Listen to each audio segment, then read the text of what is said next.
woman does not simply work beside others. They shape the path and lights the way forward. Women are among those who bring light and direction to our communities. Sa bahay, sa trabaho, at sa pamahalaan. Ramdam natin ang lakas at ambag ng kababaihan araw-araw.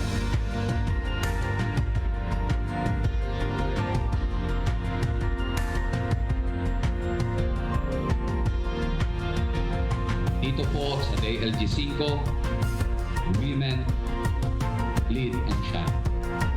We see it in their output, we see it in their leadership, and we see it in their commitment. And this shows how far we have come and how much more we can achieve together.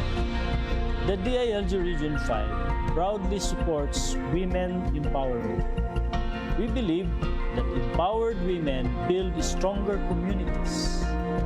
We help women reach their full potential by promoting equality, protecting rights, and creating more opportunities.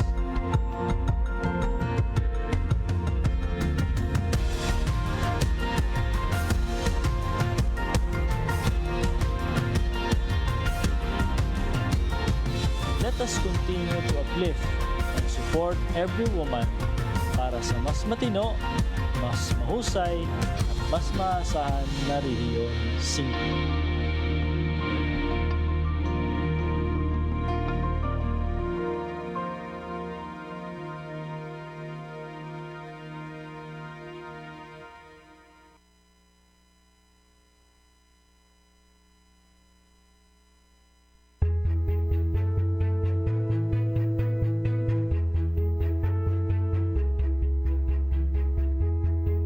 Open ang regional office sa mga concerns ng field officers.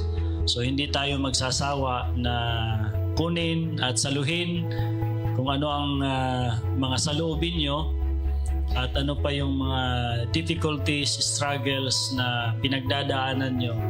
Kaya pupunta talaga kami sa inyo.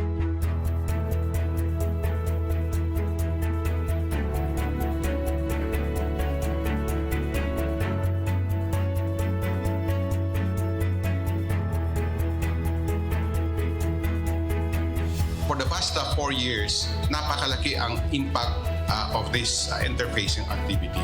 So through this interfacing, sana mag-surface yun yung mga issues nyo. Dapat we have to really express kung ano yun, ang mga issues na yun. Para at least before we go out in this room, may solusyon na doon sa inyong mga issues.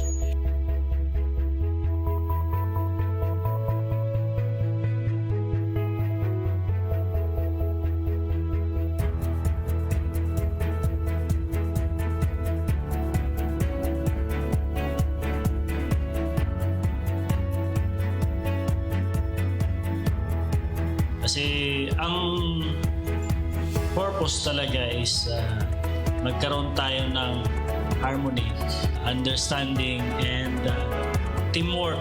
Magandang usapan na mauuwi sa magandang samahan at pag-iimplementa ng ating mga programa. Servicio 5, Servicio 5, Servicio 5, Servicio 5, Servicio 5, Servicio 5, Servicio Masa.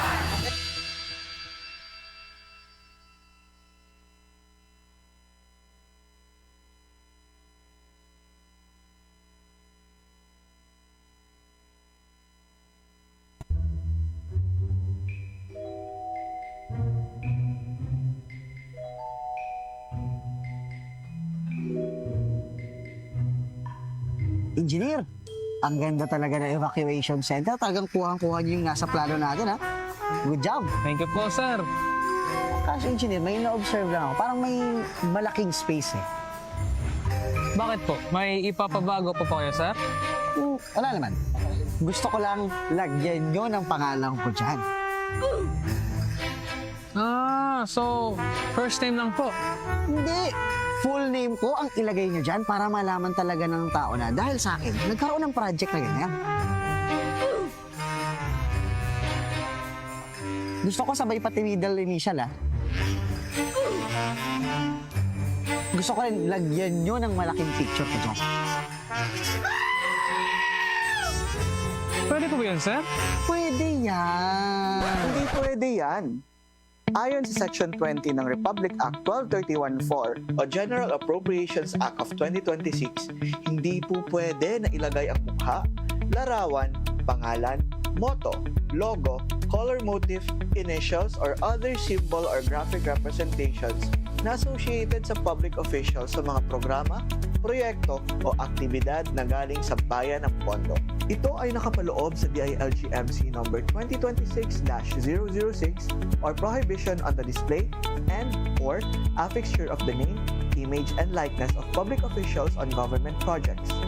Ang mga LGUs ay kinakailangang sumunod sa patakarang ito. Kaya tandaan, bawal epal!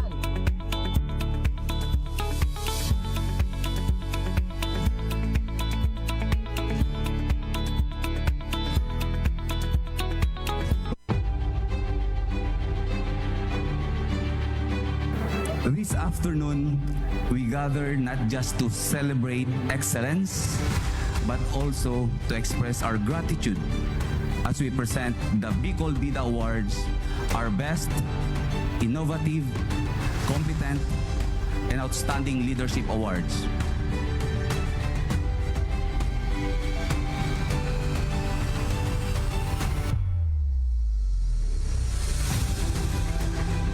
We in government are merely instruments of the people.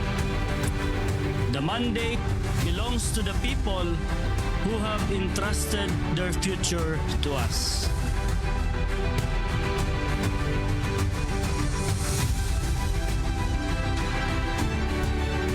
You are the living proof that the DILG-5 family is not just an office, but a team of passionate, driven individuals committed to making a difference.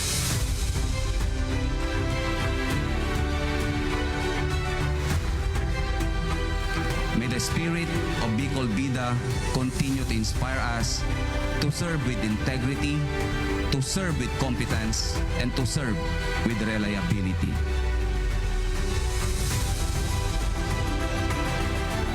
Let us continue to build on our successes, face new challenges with courage and determination, and inspire one another to deliver public service with honor, excellence, and compassion.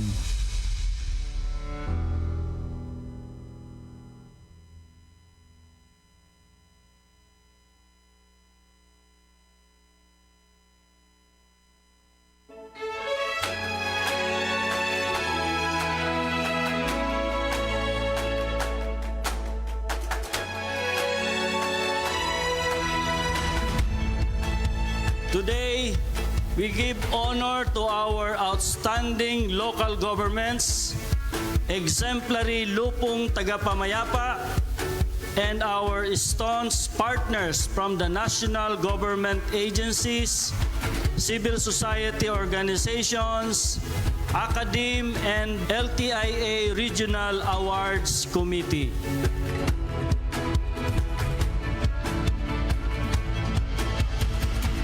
This celebration is not just about plaques or certificates. It is about honoring the people and institutions behind real stories of leadership and service. Those who quietly but consistently make a difference in the lives of others. May this aldaw nin onara remind us that every act of governance, kahit gaano kaliit man yan, it will contribute to a larger portion. A Bicol region that leads by example, a Bicol region that serves with heart, and a Bicol region that honors the true essence of quality public service. Excellence isn't built overnight. It's built day by day. sa bawat pulisiyang matino, sa bawat proyektong mahusay, at sa bawat buhay na papabuti. Let us carry the spirit of this Aldaw Ngin Onra beyond today. Let every day be a day of honor, of service, of integrity. Mabuhay ang bagong Pilipinas.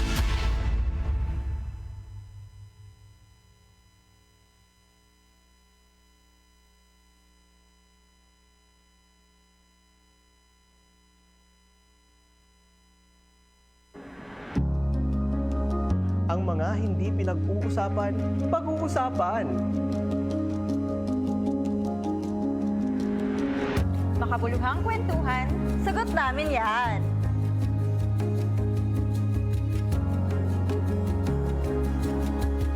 Let us listen to the voice of Region 5. Voices 5, the official podcast network of DILG Region 5.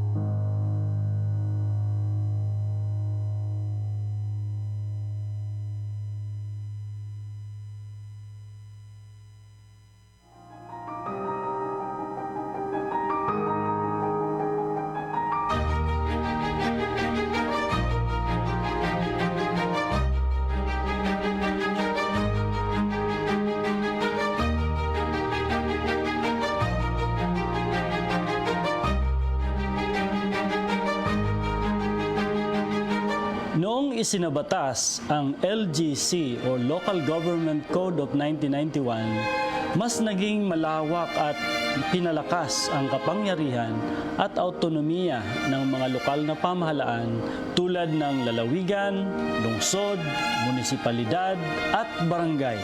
Inilapit ang gobyerno sa mga mamamayan upang mas mapabilis at mas matugunan ang angkop ng pangangailangan ng bawat komunidad. Para mapalakas ang ugnayan sa pagitan ng mga mamamayan at ng gobyerno, nariyan ang ating mga LGOO o Local Government Operations Officer.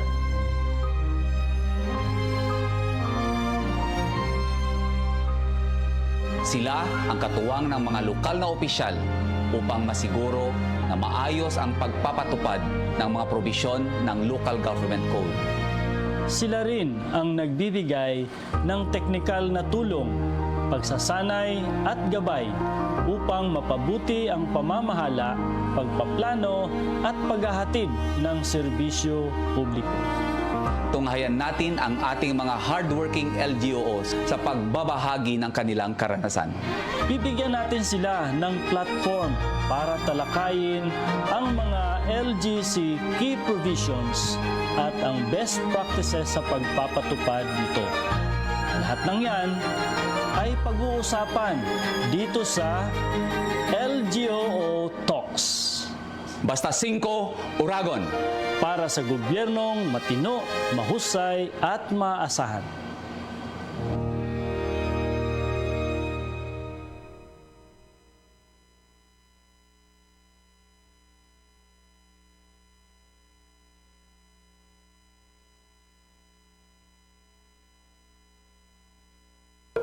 What's up mga kabida? Pansin niyo ba, sunod-sunod ang mga lindol na nagaganap dito sa Pilipinas? Kaya naman, kailangan laging handa ang bawat isa sa atin. Minumungkahi ng RDRRMC Memo No. 76 Series of 2023 na makilahok sa nationwide simultaneous earthquake drill.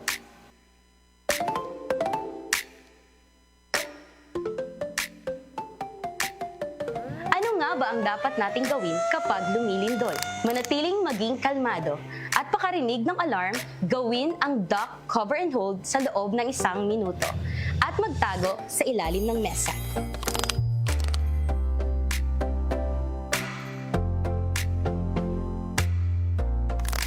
Makakarinig kayo ng pangalawang alarm. Ito ang hudyat na maaari nang mag-evacuate. Para masiguro ang kaligtasan, dapat kumuha ng matigas na bagay na maaaring ipatong sa ulo para maprotektahan ito sa anumang debris. Pakarating sa safe area, magkakaroon ng head count upang masiguro na ligtas at kumpleto ang mga miyembro. Maghintay sa iba pang instructions dahil sa oras na ito ay ginaganap din ang search and rescue sa mga nasugatan at nawawalang individual.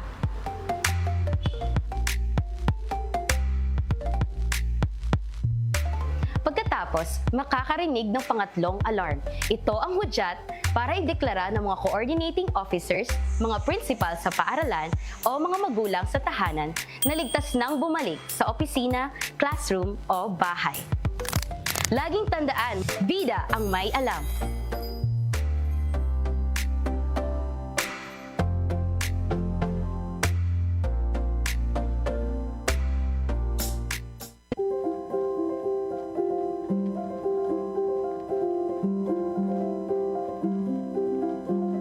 Dito sa DILG Region 5, it is our duty to promote equal opportunity and fair treatment for our stakeholders, regardless of the gender that they belong.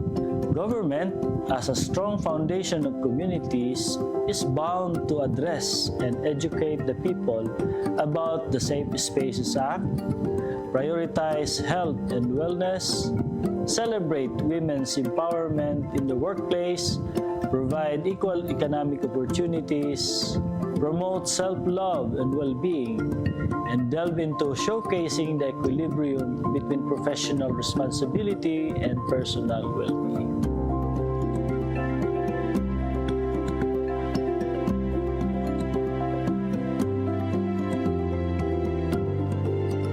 Sa Pilipinas, ang pagtataguyod ng Gender and Development o GAD ay may matibay na batayan sa ating mga batas at polisiya.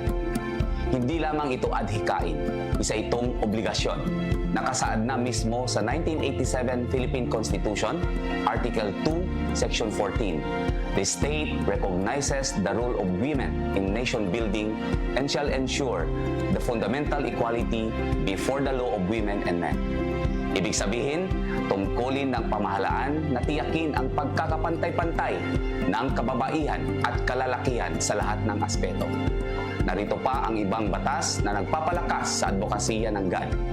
Anti-Sexual Harassment Act o RA 7877, Anti-Violence Against Women and Their Children Act o RA 9262, Anti-Trafficking in Persons Act o RA 9208 as amended, at Safe Spaces Act, RA 11313. Isa sa mahalagang probisyon ng batas na ito ay ang pagkakaroon ng GAD budget. The 120 LGUs in Bicol region are consistently complying with the requirements, and they have allocated the required percentage for the gender and development programs, projects, and activities. At least 5% of our annual budget is allocated for gender and development concerns. In the previous years, we are able to ensure the inclusion of appropriate budget for gender and development. So makikita nyo in the past, yung ating effort on the part of the DILG, nagresulta siya o nagkaroon na siya ng vast improvement doon sa ating mga outcome. We make sure annually we celebrate the Women's Month, and we do devote resources para ma-highlight natin yung celebration ng Women's Month. We line up several activities, the highlight of which is the Women's Fair, wherein we empower local women vendors and even the sellers that are employed in our department. Pampering session for all the employees. We invite Eve Gate Academy to perform massage, mani-pedi for our employees for one day. And this year, we have an added activity, which is the mural painting. God is very much alive in DILG Region 5. In fact, we have a reconstituted God focal point system headed by our regional director. God is important to us because it brings us to a new level of empowerment to our employees in DILG Region 5. Example, we have a child minding facility here wherein mothers who are employees with young children can bring their children leave them there while they are working. In the sense, freeing them from the burden of leaving them behind sa bahay. Well, sa mga working moms, malaking tulong na pagdating sa workplace, nandun pa rin yung support facilities and support group mo ba. Kasi you continue to be a parent kahit nasa workplace ka na. So magandang nakaka-extend ng services and support facilities yung workplace mo. It's good na may mga ganitong facilities tayo para naman ma-ease din yung burden sa mga working moms na pinagsasabay yung work at pagiging parent. Nabalance ko naman po yung pagiging employee and a mother because of the child minding center, and convenient naman po sa amin mga mothers na working din kasi may surveillance naman makakabantay sa mga anak namin. As a future mom, I'm confident na if ever man na isama ko sa work ang aking anak, merong child minding center na pwedeng mag-look after sa kanya, and panatag ang loob ko na safe siya and nag-enjoy siya sa paglalaro. Gusto ko lang po na i-invite kayo na gamitin ang ating facility na child minding station. Meron po tayo dito where yung anak nyo ay pwede ninyong iiwan at sigurado pong safe ang mga anak nyo. Meron silang gagawin para sa kanilang learning abilities. So, huwag po kayong mag-alala na iiwan ang bata sa child minding center natin kasi meron po tayong employee na designated na titingin sa kanila, si Ma'am Dada. I'm Aida Tandoy from DILG Region 5. In charge po ako sa child minding dito po sa sa daycare center ng DILG. May offer ko yung sarili ko na para magbantay sa mga anak nila. At least hindi mapiperwisyo yung trabaho nila, makikita pa nila yung bata, kampante sila. Wala silang magiging problema kasi malapit lang, diba? Para ko rin naiisip na mga anak ko na rin sila na inaalagaan. Para sa akin, naalala ko yung mga anak ko kasi hindi ko talaga sila nabigyan ng full-time na pag-aalaga. Kaya binabawi ko na lang dito sa mga bata dito. Yun ang pinaka-desire ng heart ko na makatulong din sa mga magulang at sa mga bata sa daycare. Sa lahat ng sektor, kasama ang DILG Region 5, isa puso at isa isip po natin na ang kababaihan ay kasama sa maunlad na bukas para sa bagong Pilipinas.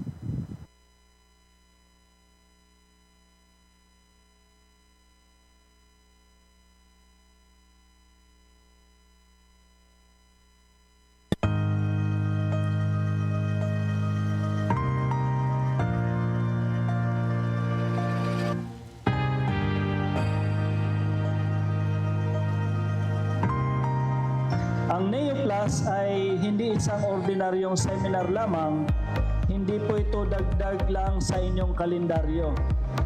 This 3-day program is designed to be your springboard, a solid starting point as you take on the huge responsibility of leading your bayan at syudad.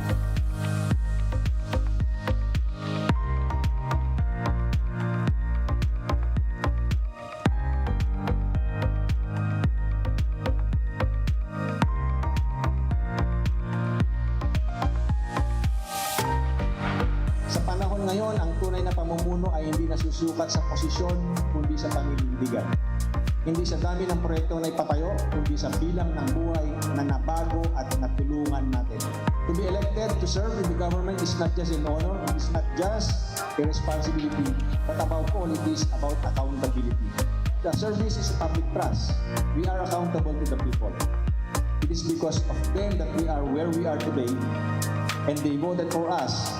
Because they voted for you, because they trusted you, they trusted your work.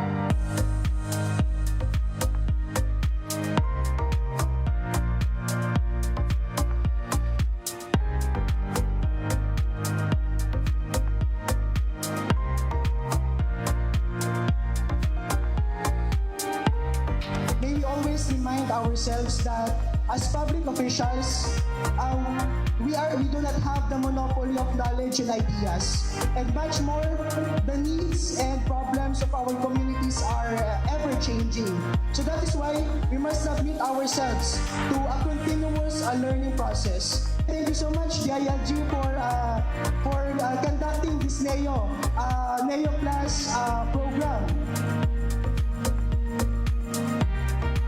To all of you, our newly elected leaders, welcome to public service. Welcome to NEO Plus, and most importantly, welcome to the long but worthy journey of making every Filipino life more matatag, maginhawa at panatag.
The department shall ensure peace and order, public safety and security, uphold excellence in local governance, and enable resilient and inclusive communities.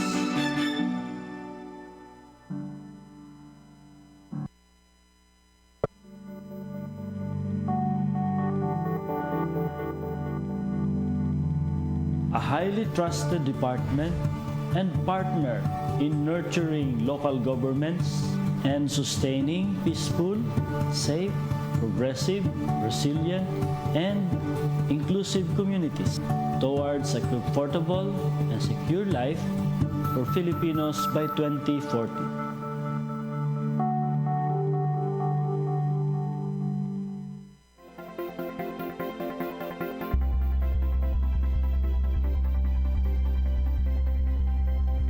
DILG ay matino, mahusay at maasahan.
Dito, basta lehitimo, ibalangibog mo. Dahil sa balangibog, bawal.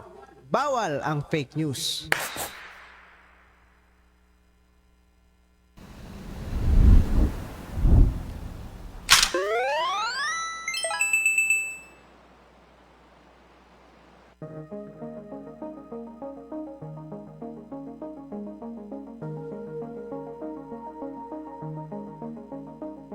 Live mula sa DILG 5 Training Hall. Marayang hapon sa Indoga Boss. Welcome to DLG Region 5 Bicol LGRC's talk show, Balangibog Series, Episode 18.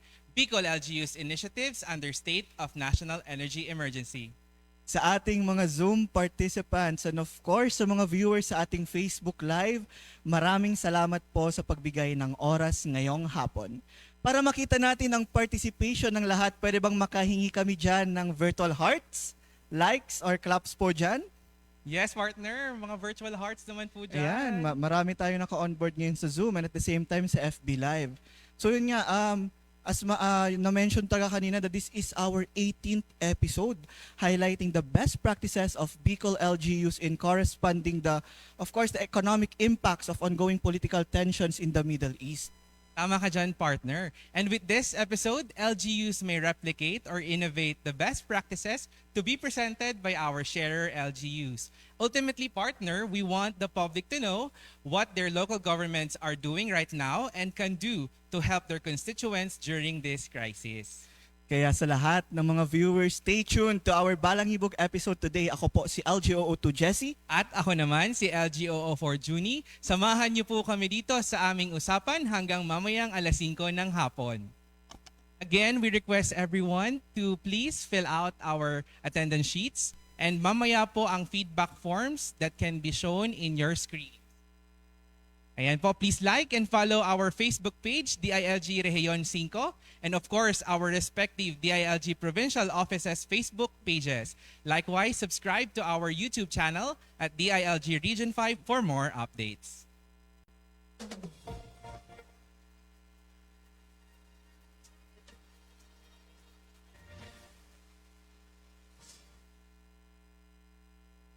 Ngayong hapon, partner, may special tayong panauhin na magbibigay linaw at mahalagang pananaw patungkol sa kasalukuyang krisis. Please join us in welcoming the DILG Undersecretary for Local Government, Yusek Marlo L. Iringan, SESO 3, as he delivers his opening message. Our distinguished governors and mayors, our LG officials, including barangay officials, our partners in the regional line agencies, and our colleagues from the DILG Region 5 and the Bicol Local Governance Regional Resource Center. Isang mapagkapalang hapon po sa inyong lahat. While we are separated by screens, our purpose today unites us firmly in a single mission, ensuring the energy security and economic resilience of every Bicolano. Ang Balangibog episode na ito ay binuo upang maging tinig ng ating mga lokal na pamahalaan. Lalo na ngayon, na ang boses na ito ay mas mahalaga dahil tayo ay nasa gitna ng isang state of national energy emergency. I would like to extend a warm welcome to our general public and stakeholders viewing this session via Facebook Live and YouTube. Mahalaga na sa pamamagitan ng social media, nakikita ng ating mga kababayan ang mga konkretong hakbang na ginagawa ng inyong mga lokal na leader upang protektahan ang ating rehiyon mula sa epekto ng krisis sa Middle East. Ang mensahe natin ngayong araw ay malinaw. Hindi naghihintay ang Bicol. Gumagawa tayo ng paraan. Upang mas maging komprehensibo ang ating kaalaman, hinati natin ang sesyon na ito sa dalawang mahalagang bahagi. Ang unang, Part 1, the provincial perspective. Dito natin maririnig ang ating mga provincial governments. We will see how our provinces are acting as strategic hubs, coordinating large-scale efforts to stabilize resources for their entire jurisdictions. And Part 2, the city innovation. Ang ating mga lungsod ang magbabahagi ng kanilang mga urban resiliency strategies. We will look at how high-density areas are managing logistics and direct consumer protection within their urban centers. Ang ating mga layunin ngayong hapon ay maisulong ang transparency at accountability. Nais nating ipakita sa ating mga viewers sa Facebook at YouTube ng ating mga local government units mula sa probinsya hanggang sa lungsod, bayan ay hindi nakatambay lamang. Gamit ang kanilang sariling pondo, resources, kapangyarihan, sila ay gumagawa ng mga hakbang upang pagaanin ang hirap na dulot ng krisis sa enerhiya. Pangalawa, maging blueprint para sa lahat. We are here to show a proof of concept. Ang mga matagumpay na programa ng ating mga sharers ay hindi lamang para hangaan. Ito ay para kopyahin o i-replicate, pagandahin or innovate, at ipatupad din sa iba pang lokalidad at munisipyo at barangay sa loob ng inyong sarili kakayahan at budget. To our participants joining our virtual platforms, huwag po nating sayangin ang pagkakataong ito. Makinig at mag-obserba, gamitin ang chatbox at comment section upang magtanong. Alamin ang detalye kung paano nila nagawa ang kanilang mga programa sa kabila ng mga limitadong resources. Habang nakikinig, tanungin din natin ang ating sarili. Paano ko ito maiangkop sa aking sariling bayan? Let this session be the catalyst for a more responsive local policy in your area. Kahapon po ay nasa Kongreso tayo. Ang tanong ng ating mga mamabatas, ano na ang ginagawa ng mga lokal na pamahalaan sa panahong ito? Ang mapapakinggan natin ngayong hapon ay ang sagot sa mga katanungang yan. To our LGU sharers from the provinces and the cities, congratulations and thank you. Sa pagbabahagi ninyo ng inyong mga inisyatiba, live sa ating publiko, pinalalakas ninyo ang tiwala at ang depensa ng buong Bicol Region laban sa krisis na ito. Ipakita natin na ang lideratong Bicolano ay hindi nabibigla ng krisis. Bagkus, ito ay nagiging mas malikhain at mas matatag para sa kapakanan ng mga mamamayan. So I formally open this Balangibog episode sharing session. Maraming salamat sa inyong lahat, mabalos at mabuhay kayo. Ayan, maraming salamat po, Yusek Marlo, for that inspiring message. And again, I would like to highlight, sabi nga ni Yusek Marlo, hindi naghihintay ang Bicol. Gumagawa tayo ng mga hakbang. Kaya po dito po sa Balangibog, ibabalangibog po natin ang mga hakbang ng ating mga lokal na pamahalaan. So partner, ang pag-uusapan natin ngayong hapon ay hinggil sa mga best response measures and practices ng mga LGU sa Bicol Region. Naalala ko partner, naglabas ang opisina ng ating Pangulo hinggil sa mga ito. Ito ay ang Memorandum Circular number 114 at Executive Order number 110 Series of 2026. Partner, ano nga ba ang sinasabi ng mga issuances na ito? Ang Memorandum Circular number 114 Series of 2026 na inilabas ng Office of the President Partner ay nag-uutos sa lahat ng national government agencies na magpatupad ng mahigpit na energy conservation measures dahilan sa tumataas na fuel costs at global energy issues.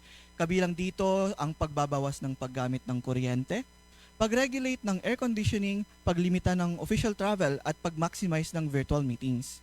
Pinapayagan din ang alternative work arrangements tulad ng work from home o compressed work week para makatipid sa enerhiya habang tuloy-tuloy pa rin ang serbisyo sa publiko. Yes, partner. Samantala naman, ang Executive Order number 110 Series of 2026 ay nagde-declare ng State of National Energy Emergency dahil sa global supply disruptions at pabago-bagong presyo ng langis na nakakaapekto sa ekonomiya at pang-araw-araw na buhay ng mga Pilipino.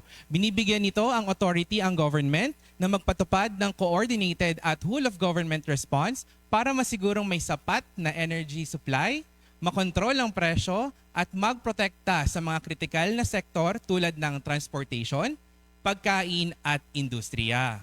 Yes, partner, at sa mga ipinalabas na mga issuances na to, ang tanong ng nakararami, ano nga ba partner ang mga naging hakbang? Oo, yun yung tinatanong natin, di ba? Of course, yung mga naisagawa nilang, mga LGUs natin regarding sa pag-mitigate ng mga effects nitong nangyayaring krisis. At dahil dyan, partner, hindi na po namin papahabain pa. Magbibigay lamang po kami ng maikling overview sa mangyayaring sharing ng ating LGUs. Meron po tayo ng 2 parts na pagtatampok ng best practices and adaptation measures. Ang unang parte ay manggagaling sa iba't ibang provincial government sa Bicol Region at ang pangalawang parte naman ay magmumula sa iba't ibang city governments natin. So partner, sino-sino ang mga kalahok na provincial governments na magpapakita ng kanilang mga best practices ngayong hapon? Yes, partner, meron tayong presentation from the provincial governments of Albay, Camarines Norte, Camarines Sur, Catanduanes, and Provincial Government of Sorsogon. Sila ay bibigyan natin ng tig sa 10 minuto para ipakita ang kani-kanilang best practices and measures implemented in their areas of jurisdiction. Alright, sa pangalawang parte naman ng ating programa, ang mga kalahok na city governments ay magmumula po sa LGUs of Naga City, Legazpi City, Ligao City, Tabaco City, Masbate City, Iriga City at Sorsogon City. Kaya, ayan partner, simulan na natin ang mga sharing of best practices. Kaya, we start with the provincial government of Albay, headed by Honorable Noel E. Rosal, represented by OIC PPDC Engineer Eduardo R. Matias Jr. Sir, magandang hapon po. Magandang hapon po, sir.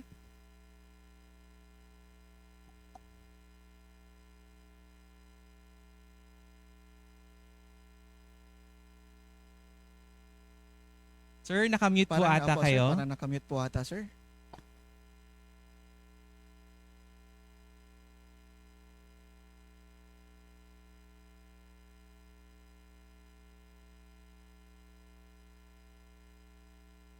Ayan, so habang inihintay po natin na makapag-ayos po ng kanyang mic po ang ating representative, si Sir Eduardo po Matias Jr. Sir, are we okay na po on your end? Ayan po. Loud and clear na po, sir. Po ba ako? Yes, sir. Loud and clear po. You may continue po. Thank you.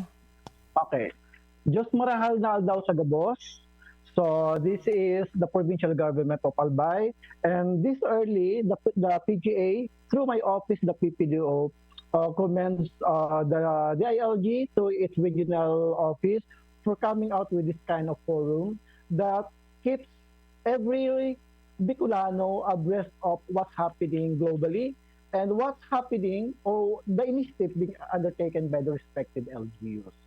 So I am honored to have this presentation with everybody out there. Sir, medyo po humina po yung audio po natin, sir. Humina? Okay na ba? Hello? Ayan po, sige sir. Hello? Thank you So, po. am I loud and clear na?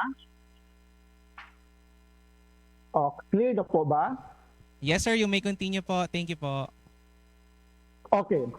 So, in response to the presidential directives on energy emergency mechanism, the provincial government of Albay, through our very hardworking governor, Honorable Noel Ebriega Rosal, issued an executive order amending the energy conservation protocols in the provincial government of Albay as early as March 18, 2026.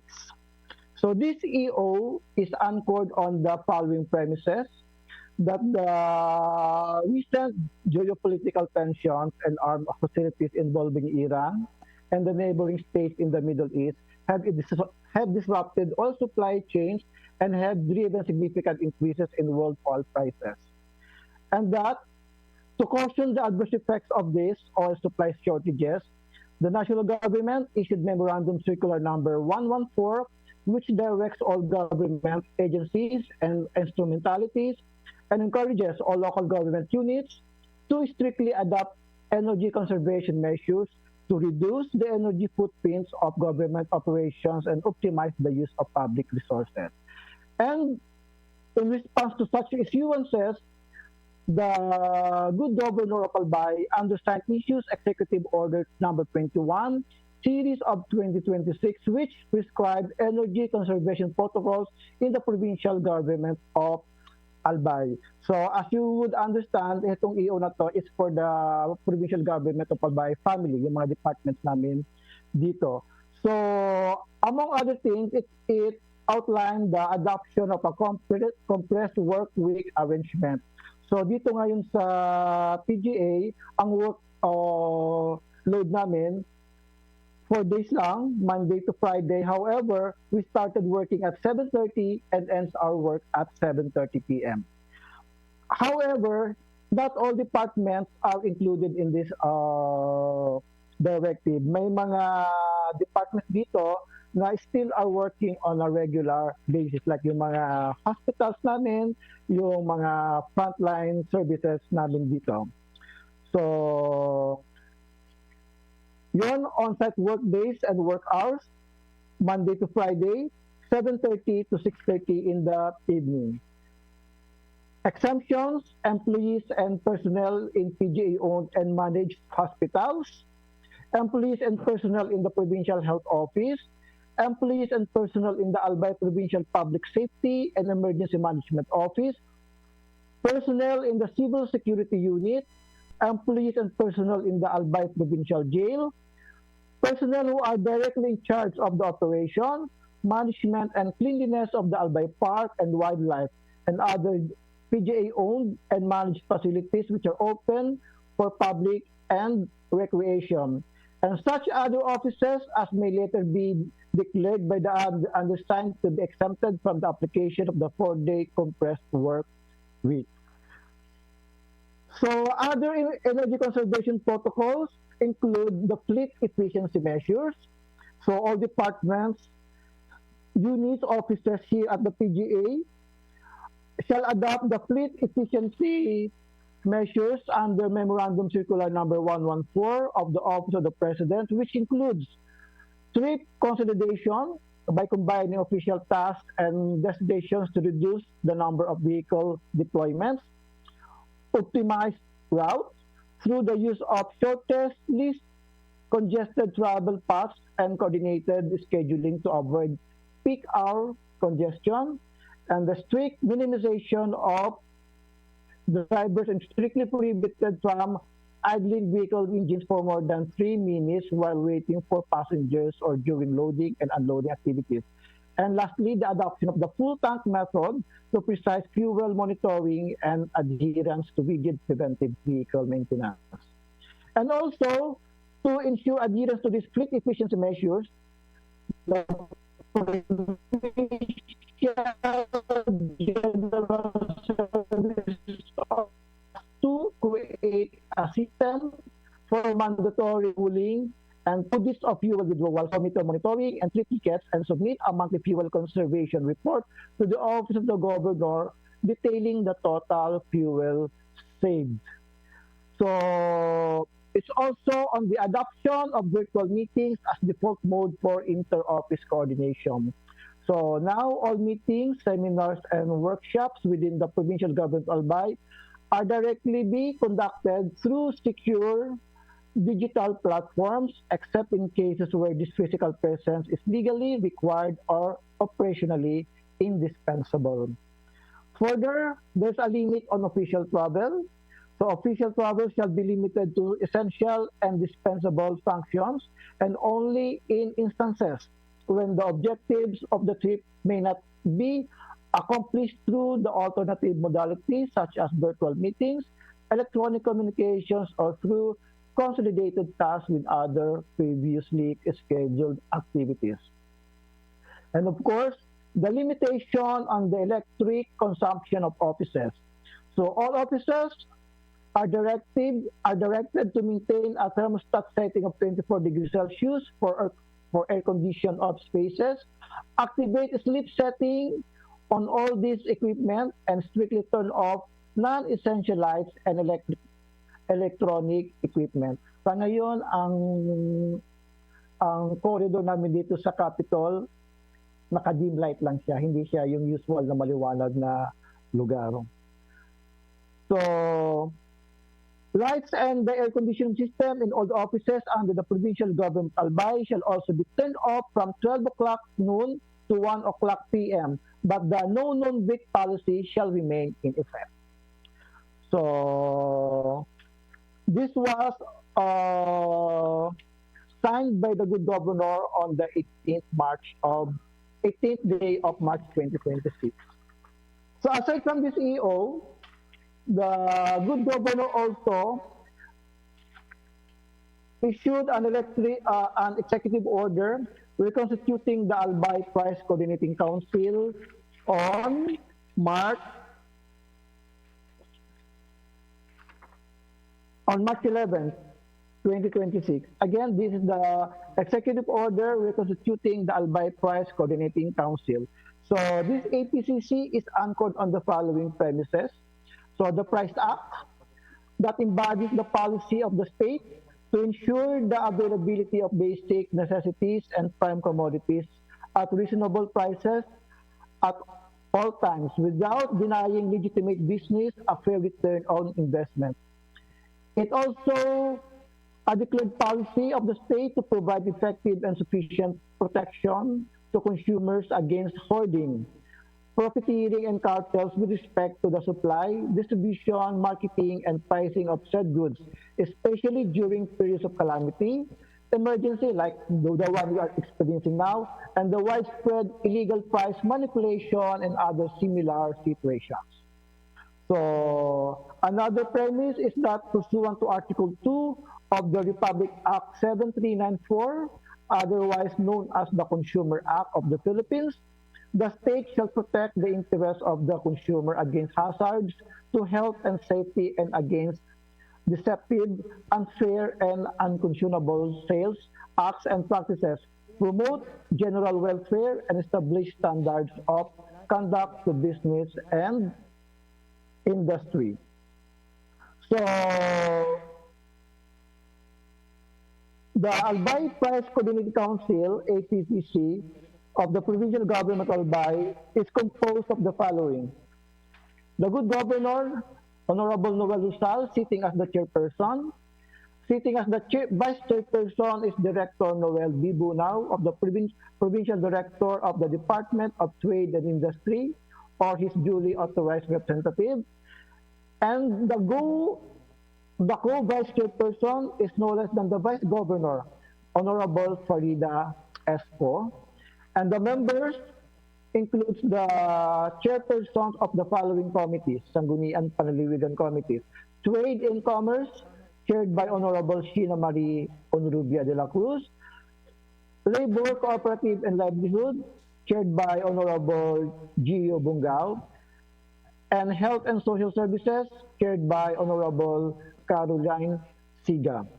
Other members include our very own Provincial Director for Albay, Director Ben Paul M. Nas, the OIC Superintendent for Albay Research and Development Center, Department of Agriculture, Madam Salvadora Gavino, and the Department Head of Albay Veterinary Office from PGA, Dr. Pancho Mela, and yours truly, the OIC of the Provincial Planning and Development Office, and then Mr. Daryl Buen Consejo, the OIC for the Provincial Agriculturist, Albay Provincial Agricultural Office, and Engineer Diala for the Environment and Natural Resources Office, and from the Provincial Environment and Natural Resources Office of the DNR 5, Madam Narisol Divina, and the Provincial Administrator, Engineer Raul Rusal, and then the Provincial Treasurer, Madam Evelyn Hana, the Provincial Budget Officer, Attorney Yora Adrales, and the Provincial Health Officer, Dr. Carl Ante, and the Provincial Legal Officer, Attorney Marietta Cledera, and the Provincial Department of Health Officer, Dr. Richard Garay, and then the Provincial Prosecutor from the Office of the Provincial Prosecutor Albay, Attorney Wilfredo Guerrero Jr., and the Regional Director of the Department of Economics and Development, formerly NEDA, Madam Edna Cynthia Berces, and a representative from the agricultural producer sector, a representative from the trading sector, a representative from the consumer sector, and a representative from the manufacturing sector, and another representative from the retail sector, and one from the labor sector. So among other things, the functions of the council include coordination of the productivity, distribution, and price stabilization programs, project and normalization of prices of basic necessities and prime commodities at affordable levels. Number 2, recommendation to the Regional Price Coordinating Council or to the implementing agencies suggested retail prices and or the price ceiling for certain basic necessities and or prime commodities in the province of Albay. And to publicize from time to time developments in productivity, supply, distribution, and prices of basic necessities and prime commodities. And conduct in-depth analysis on causes for price fluctuations, recommend actions to correct unwanted price increases and supply shortages, and to regularly inspect or cost inspection of public and private markets, as well as warehouses, and actively coordinate with other appropriate government agencies to prevent unwarranted price increase, hoarding of basic necessities, and prime commodities, and any act of price manipulation under Section 5 of the Price Act. And lastly, perform such other powers and functions as may be mandated or declared, directed by the President or the Republic of the Philippines. So, I want to give highlights to the measures we undertake during emergencies. One is the price supply monitoring activities of basic necessities and prime commodities. 2 is the specific items identification as basic necessities and prime commodities, not part of the regular monitoring. 3rd is the frequency of price supply monitoring. Only items with price change and supply problems shall be reported, and to regularly submit report to the Secretariat of the Council for coordination, and the frequency of the price supply report that may reduce as soon as prices and supply situation have stabilized.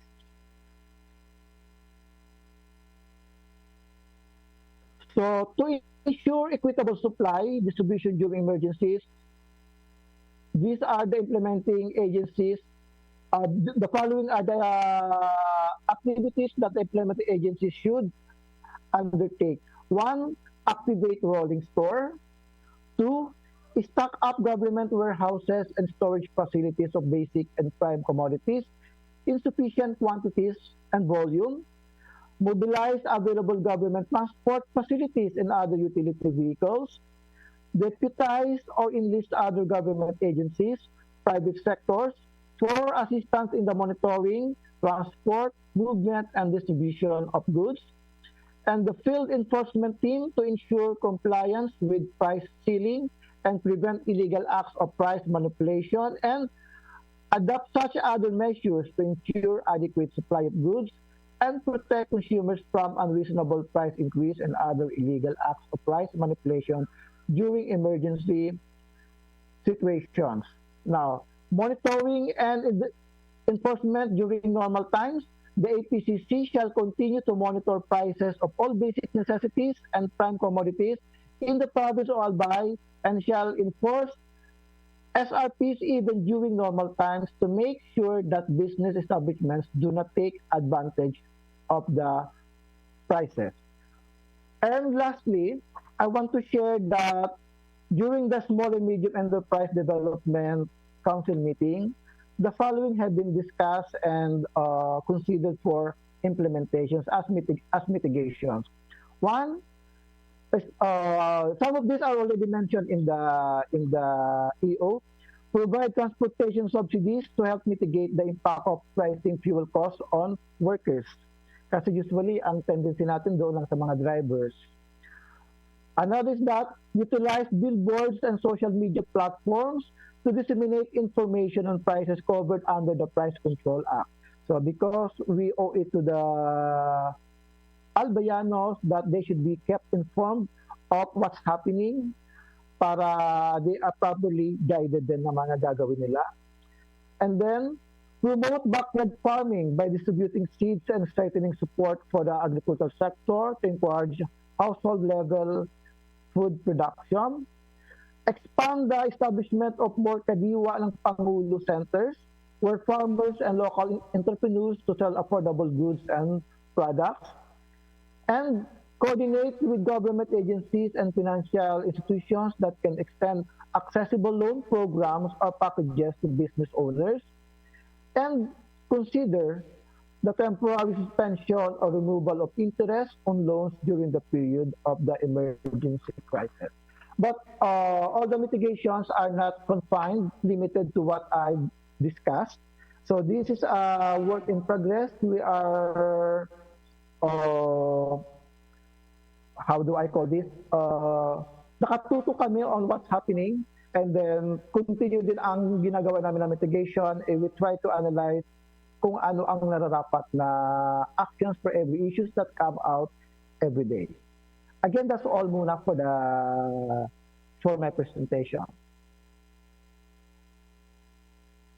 All right, thank you, sir, for that comprehensive presentation of the best practices from the provincial government of Albay. Sir, I hope you would stay with us for our Q&A portion after po ng presentation from all provincial governments po. So sir, sit back po muna kayo dyan while we go to our next presenter.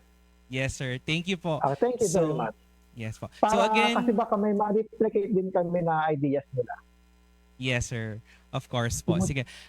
Again po, we remind our presenters that we are just limited to 10-minute presentation para po hindi po makain ang presentation po ng other sharer LGUs natin. So now, let's move to the provincial government of Camarines Norte, headed by Honorable Joseph V. Ascucha, to be represented by ENP Chinglo Q. Indias, Housing and Homesite Regulation Officer 5. Good afternoon po.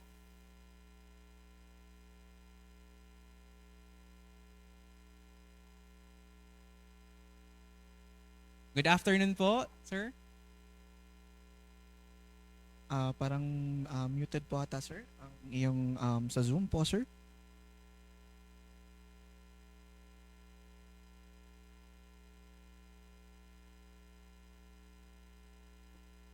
Ayan po. Thank you po. Ayan, sir. Hindi ko Loud po and kasi clear. ma-unmute kanina. Ayun po. Okay na po. Sige, sir. Take it away po. Okay po. Salamat po. Allow me po to share my screen. So,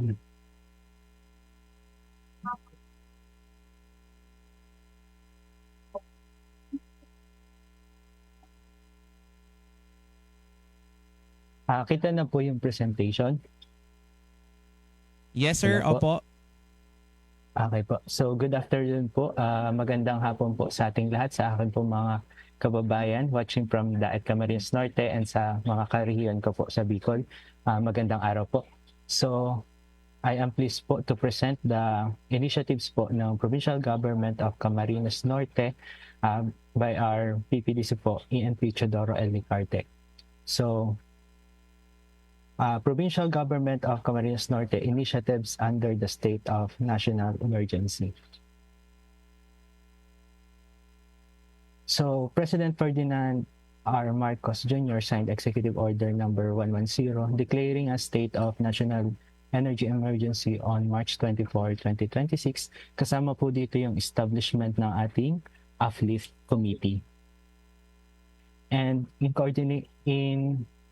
in support po para sa ating national initiatives, Camarines Norte din po is nagkaroon ng mga iba't ibang series of activities regarding sa energy crisis po natin.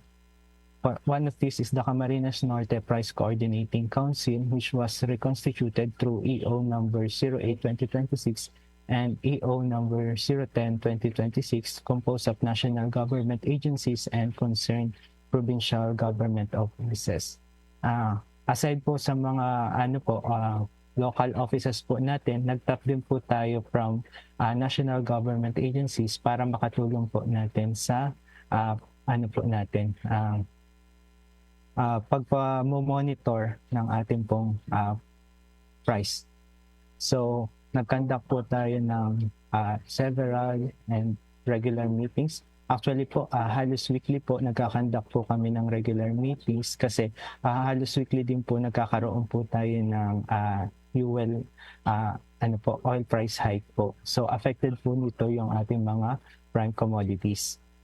Nagkaroon din po tayo ng meeting with our civil society organizations para makita po natin din sa kanila kung ano po yung mga ma-tap din po natin yung mga private organizations po natin with this undertaking. Aside po sa pag-monitor po natin ng mga presyo ng bilihin, nagkakandak din po kami ng regular monitoring para sa fuel prices and supply. Kung sapat pa po ba ang supply ng gasolina sa province of Camarines Norte. Kasi nababalitaan po natin sa news, meron na pong ibang mga gasolinahan na nagsasara na po due to some lack of supply. Camarines Norte PIO updates. So yung pong market price update po natin para sa ating mga prime commodities, including po yung fuel price update po natin, nilalagay po natin siya regularly sa social media para ma-access po din ng ating mga kababayan anywhere po, hindi lang po sa province, kundi anywhere in the world, makita po nila kung ano po yung nagiging epekto nito sa mga presyo ng bilihin. And aside from the Price Commodity Council po natin, meron din tayong tinatag na Crisis Management Committee, which was reconstituted din po yung isang EO kanina, and nagkakandak din po ng regular meeting. And we during today po, meron po kami kinakandak na crisis management workshop sa Natanyan Hotel para pag-usapan nga po itong energy crisis po natin. Other initiatives po namin sa Camarines Norte is the cancellation of Bantay Festival. Not necessarily mean na hindi na po namin isa-celebrate po yung Bantayog Festival. Actually po, bukas po magse-celebrate kami para sa ika-106 na pagkakatatag po ng Bantayog ng Camarines Norte. So, we'll just make it unlike dating mga taon na nililimit po namin yung mga undertakings and activities po namin which pertains to Bantay Festival para may alat po natin sa mga mas kinakailangan pong programa. Other initiatives po is the Sangguniang Panlalawigan Resolution number 272-2026, resolution urging the conservation of electricity and other energy resources due to the rising cost of fuel brought about by the ongoing conflict in the Middle East. So, naglabas po ng resolution ng ating Sangguniang Panlalawigan na naglalaman po ng other conservation method ang tugon po dito sa ating energy crisis. Yun po, thank you. And allow me to present po yung resolution na po yan. To urge all offices, establishment, pati private establishment, and the conservation of electricity and other energy due to the rising cost of fuel brought about by the ongoing conflict in the Middle East.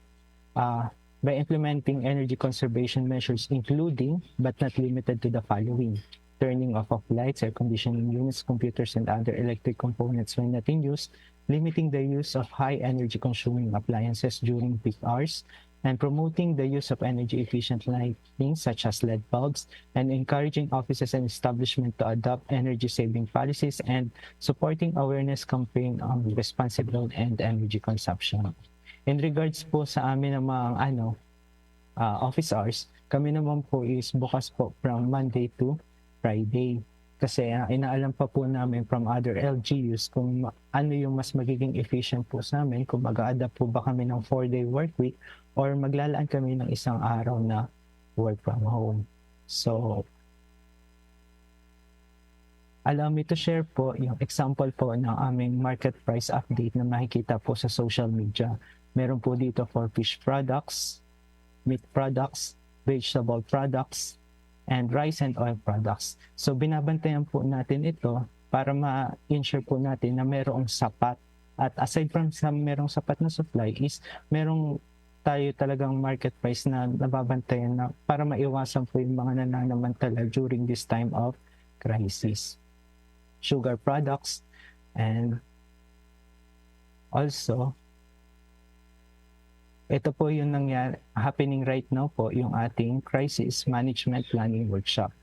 na makikita din po niyo sa official Facebook page po ng Provincial Planning and Development Office, na kung saan po inimbitahan po natin ng iba't ibang sektor na apektado po ng energy crisis para makapag-craft up po tayo ng problem solution finding matrix po, na kung saan pagmumulan po ng ating mga palisiya at programa on how we will adapt during this time of crisis.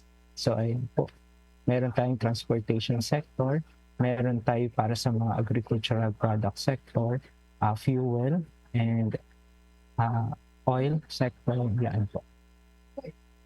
And paano ba ito? Yun po, and marami pong salamat. Thank you po. Ayan, thank you very much po, Sir Indias. Ayan, naka-flash po sa ating screen, mga kabalangibog, ang bullet form ng mga best practices, summary talaga ng best practices ng Provincial Government of Camarines Norte. So ayan po, that's it from PGCAM Norte. We now move to the Provincial Government of Catanduanes, headed by Honorable Patrick Alenti Azanza, and he is represented by Sir Jerry Rubio, Provincial Peso Manager, to present their best practices and adaptation measures. Good afternoon po, sir.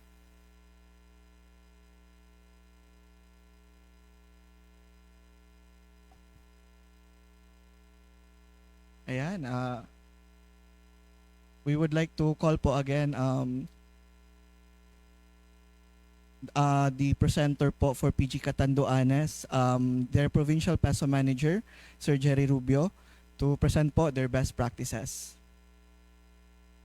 Ayan, partner, while we are waiting for the presentation of our PG Catanduanes, doon tayo sa kaninang presented ni Sir India. So I hope po na mag-stay din po si Sir for our Q&A later. Ayan po, ready na po from the province of Catanduanes. Sige po, take it away. Good afternoon po.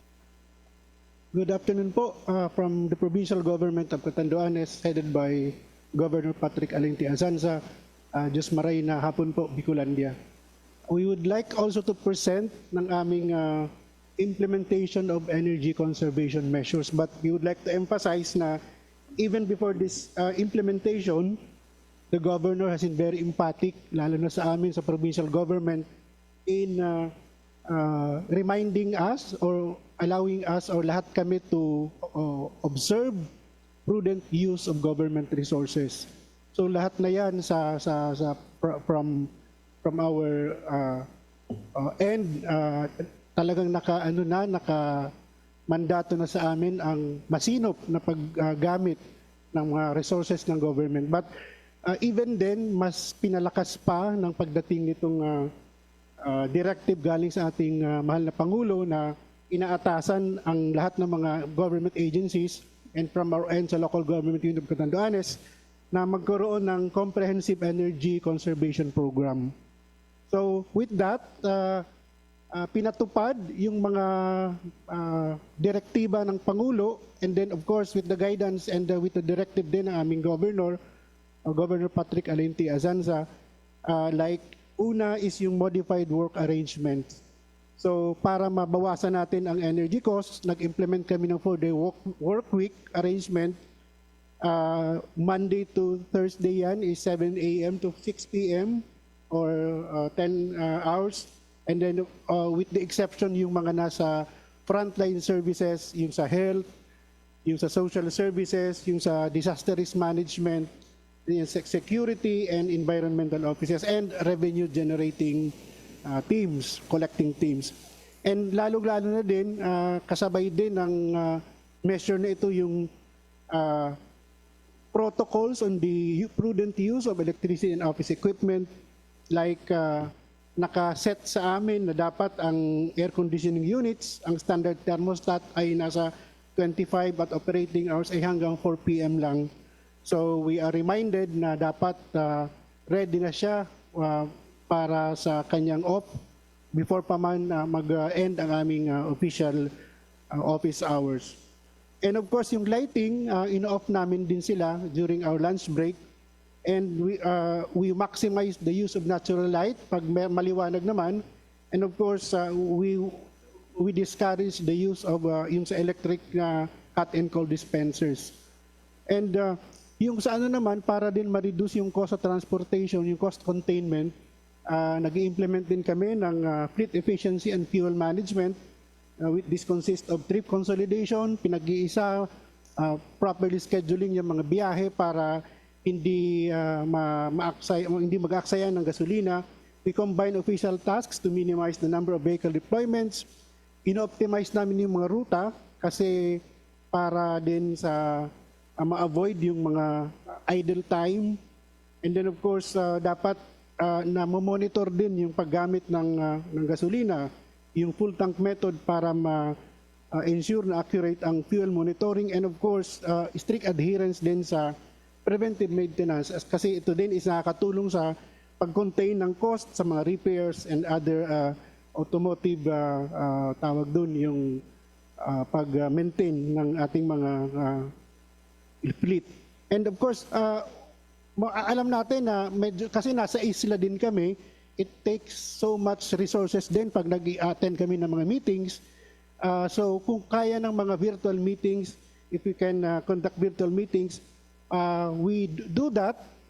Malaking savings din yun kasi pag nagta-travel kami 2 days before and almost 2 days after. So funded yun, I mean ano yun. So malaking tulong din yun sa namin sa contain ng cost ng travel expenses. And hindi naman nawala yung quality ng participation and yung pag-absorb ng learning sa kung may mga seminars and trainings. And of course, very clear naman pagdating din sa mga meetings namin.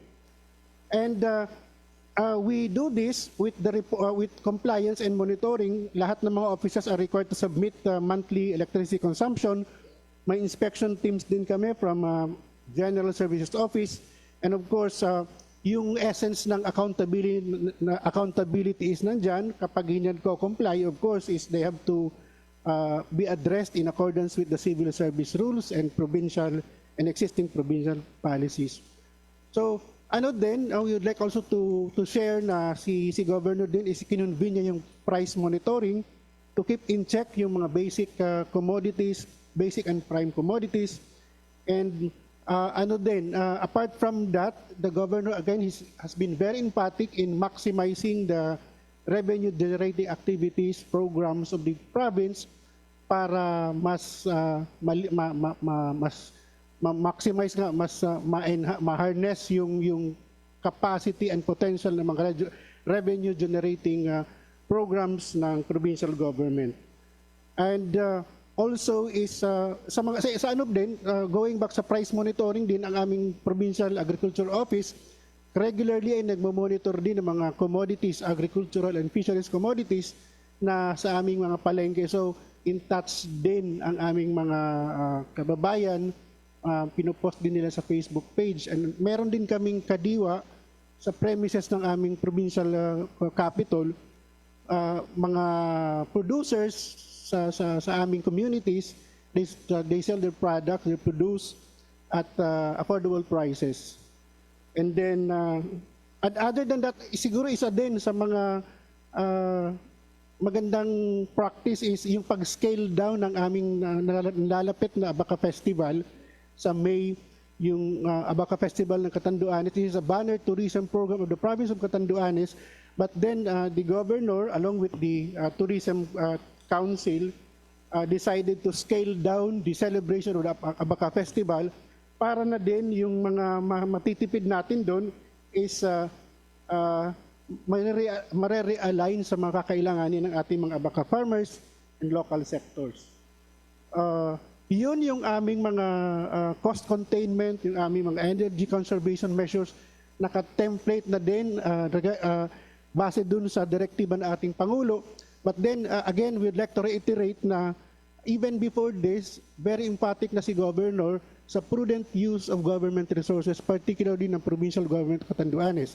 So part of that is yung good governance, masinop na pag-implement ng mga programa para maiwasan yung mga sobrang gastos, and pag doon sa mga efficient, quality but yung hindi nasa-sacrifice yung cost na ina-avail na services ng provincial government.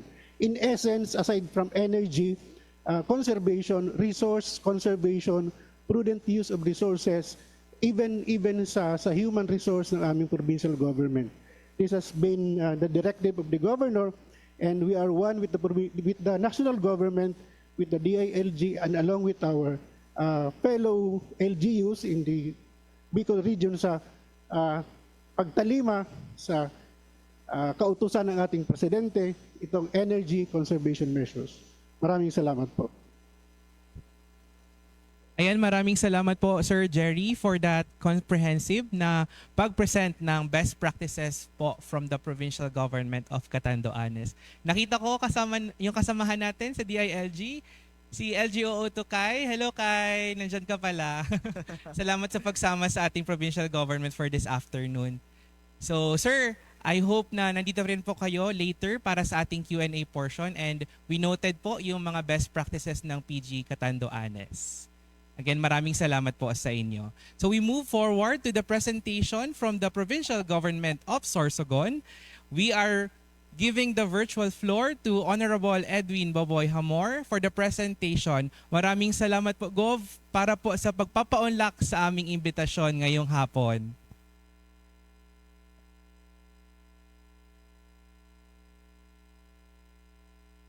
Gov, naka-mute po ata tayo.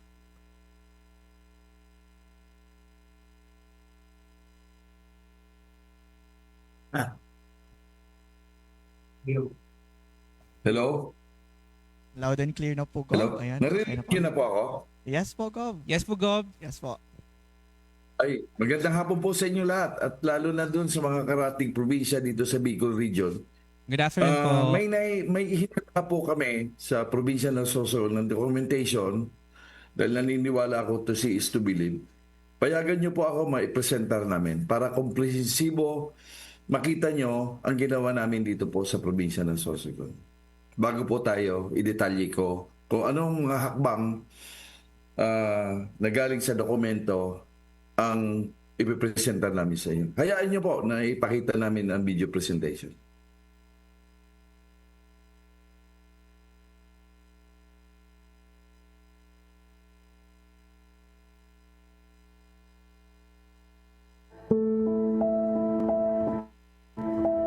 Kaya niya na ataaso na ang gasolina, wara-wara na talaga.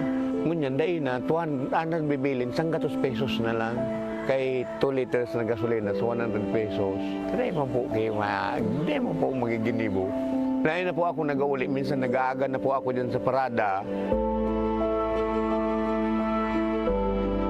Garos ako, makulog sa butt ko. Sinta pagkatapos, magasunod na pagbayaan ko na siya. Pero, tuwalin, nakakayod mangyapon ako si Lusto.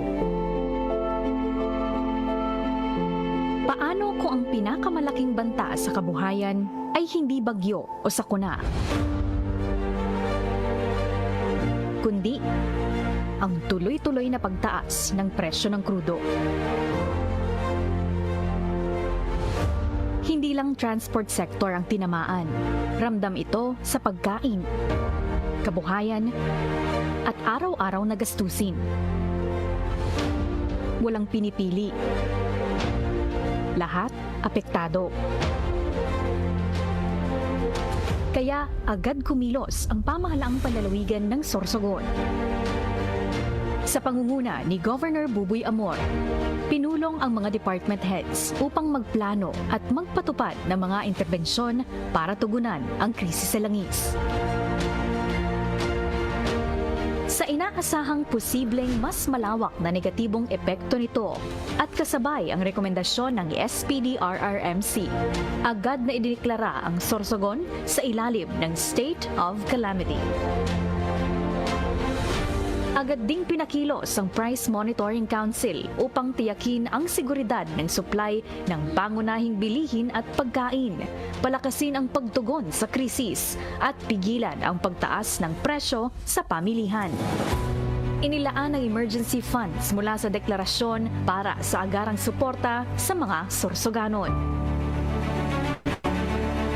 Kaya Kaya't bago pa ideklara ang State of National Energy Emergency, iniayon ng Kapitolyo ang mga inisyatiba nito sa Energy Conservation Protocols, kabilang ang mahigpit na pagtitipid sa krudo, pag-recall ng government vehicles sa ilalim ng dispatch system, paggamit ng online platform sa mga meeting, at pagpapatupad ng 4-day work week. Bukod naman sa National Cash Aid, umalalay din ang PLGU sa tricycle drivers na kabilang sa mga pinakaapektadong sektor. Sa province-wide fuel cash assistance, maraming tsuper ang nabigyan ng tulong na katumbas ng halos 2 araw na konsumo sa gasolina. Suportang nakatulong sa pang-araw-araw na pangangailangan ng kanilang mga pamilya. Patuloy din ang monitoring at calibration sa mga gasoline station upang matiyak ang sapat na supply ng gasolina sa lalawigan at ang tamang presyo ng krudo. Maging ang mga commuter ay dama ang epekto ng krisis. Kaya ipinatupad ang work-from-home scheme kung saan 50% ng permanent employees ay naka-work from home habang tuloy ang operasyon ng Kapitolyo upang mapagaan ang araw-araw na gastusin ng mga empleyado. Dagdag pa, pinangunahan ni Governor Amor ang price monitoring meeting at pagtitipon ng mga LGU at kaukulang opisina upang matiyak ang mas matibay na koordinasyon at mabilis na aksyon sa pagprotekta sa kapakanan ng bawat sorsoganon.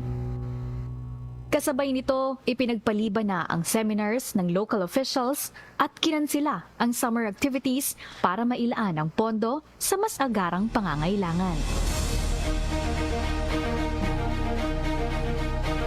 Kahit sa gitna ng krisis, nagkaisa ang Sorsogon. Nabuhay ang bayanihan sa paglunsad ng Community Pantry na isang kolaboratibong inisyatiba kasama ang pribadong sektor para sa pamamahagi ng essential food sa tricycle, delivery riders, at jeepney drivers sa lalawigan.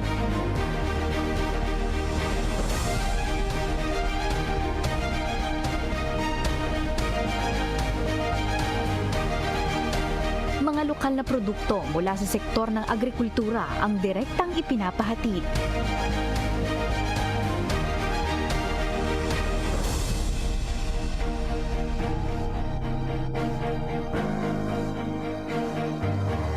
Tulong sa komunidad, suporta sa magsasaka, at mangingisda.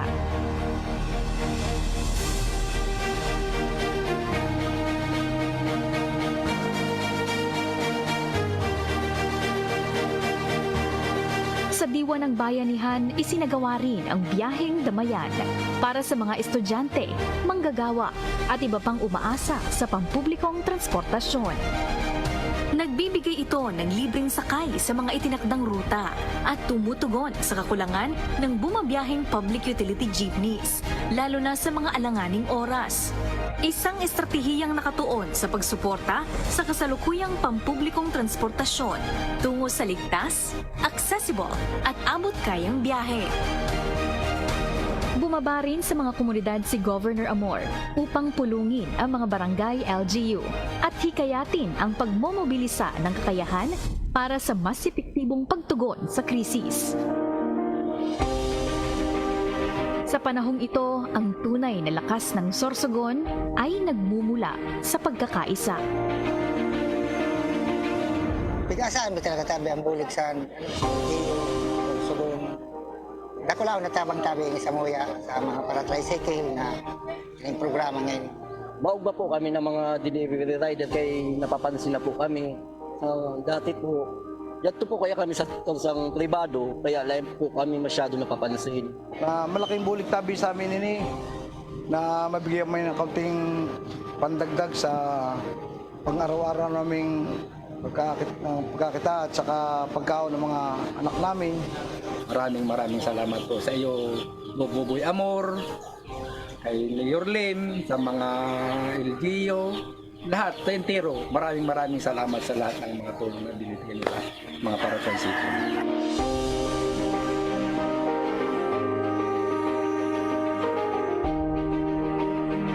Sa sama-samang pagkilos, walang naiiwan. Sa bawat hamon, may pamahalaang kumikilos. Sa bawat solusyon, buhay ang pinapahalagahan. At sa gitna ng krisis, tuloy-tuloy ang laban.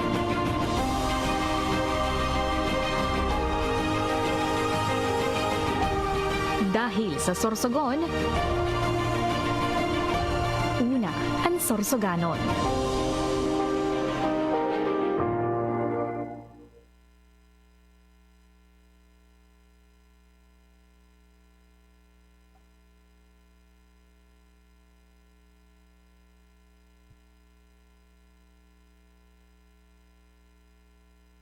Ayan po, maraming salamat po, Gov. Meron pa po ba kayo, sir, i-add po sa inyong presentation? Hello? Yes, sir. Loud and clear po. Naririnig niyo po ako? Yes, sir. Yes po. Naririnig niyo po ako? Yes po. Yes Loud po, and clear, sir. Yes po, Gov. Sa karagdagan na ginawa ng probinsya ng Sorsogon, apwera doon sa mga Memorandum Executive Order, sa kasalukuyan po, nandito ako sa bayan ng Prito Diaz. Nag-umpisa po ako dito sa gawain na to noong Friday. Parang baranggayan. Ang kausap ko kasi rito ang mga barangay captain. So this is a 4 days affair na susuyurin ko ang bawat barangay para gumalaw din sila using their 5% calamity. But doon lang muna kami sa 30% na sa QRM. Apwera niyan, sabi ko sa kanila na pag kinulang kayo, lahat na travel expenses na dapat gawin, dahil may moratorium kami sa travel ngayon, pwede nyo i-realign para madagdagan yung pera nila. Para gastusin doon sa ialalay nila sa transport group.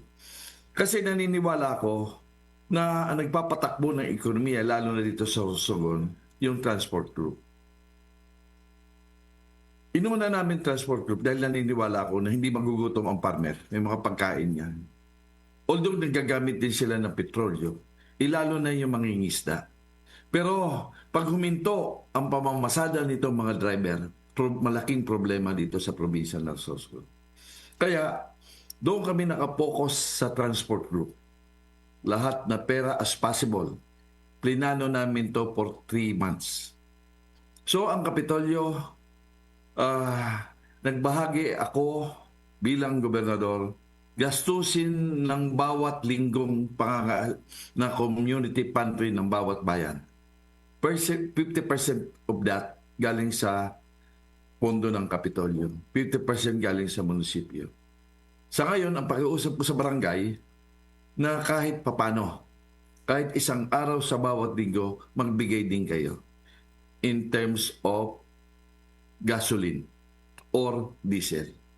So nagkaisa kami rito sa probinsya ng Sorsogon at ang pinakamaganda, naiintindihan ng probinsya ang suliranin na nangyayari dito sa buong mundo. Marami po akong pinalabas na memorandum. Una po na pinalabas ko noong March 9 para sa fuel conservation measures and prudent use of government vehicle. Executive Order Number 962026 Adopting Memorandum Circular Number 114/2026 of the Office of the President on Energy Conservation. Implementation of Centralized Vehicle Dispatch System and Hybrid Meeting Arrangement. So ibig sabihin, lahat na bihikulo ng Kapitolyo linagay namin sa isang imbudo na may isa lang nagdi-dispatch. Last March 25, Resolution Number 215/2026, Resolution declaring state of calamity in the entire province of Sorsogon. Gusto ko po ipaalam sa inyo na una po ako magdeklarar bago ang national. Nagdeklara kami noong March 25, noong 26, nagdeklara din ang ating mahal na presidente ng state of calamity.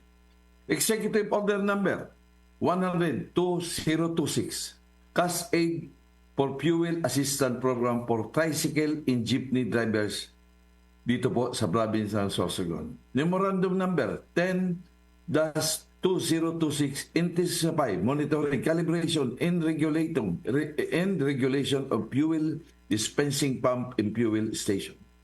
Ibig sabihin, iniikot namin ang lahat ng gasolinahan, dapat makalibrate. Executive Order Number 105-2026, Establishment of Drive-Thru Community Pantry para po sa transport sector. Inilunsad din ang biyaheng damayan, in which 4 na bus daily na kinakaon ang mga pasahero na libre. 4 na rota, Bulan to Sorsogon City, Gubat to Sorsogon City, Bacol District to Sorsogon City, Castilla to Sorsogon City.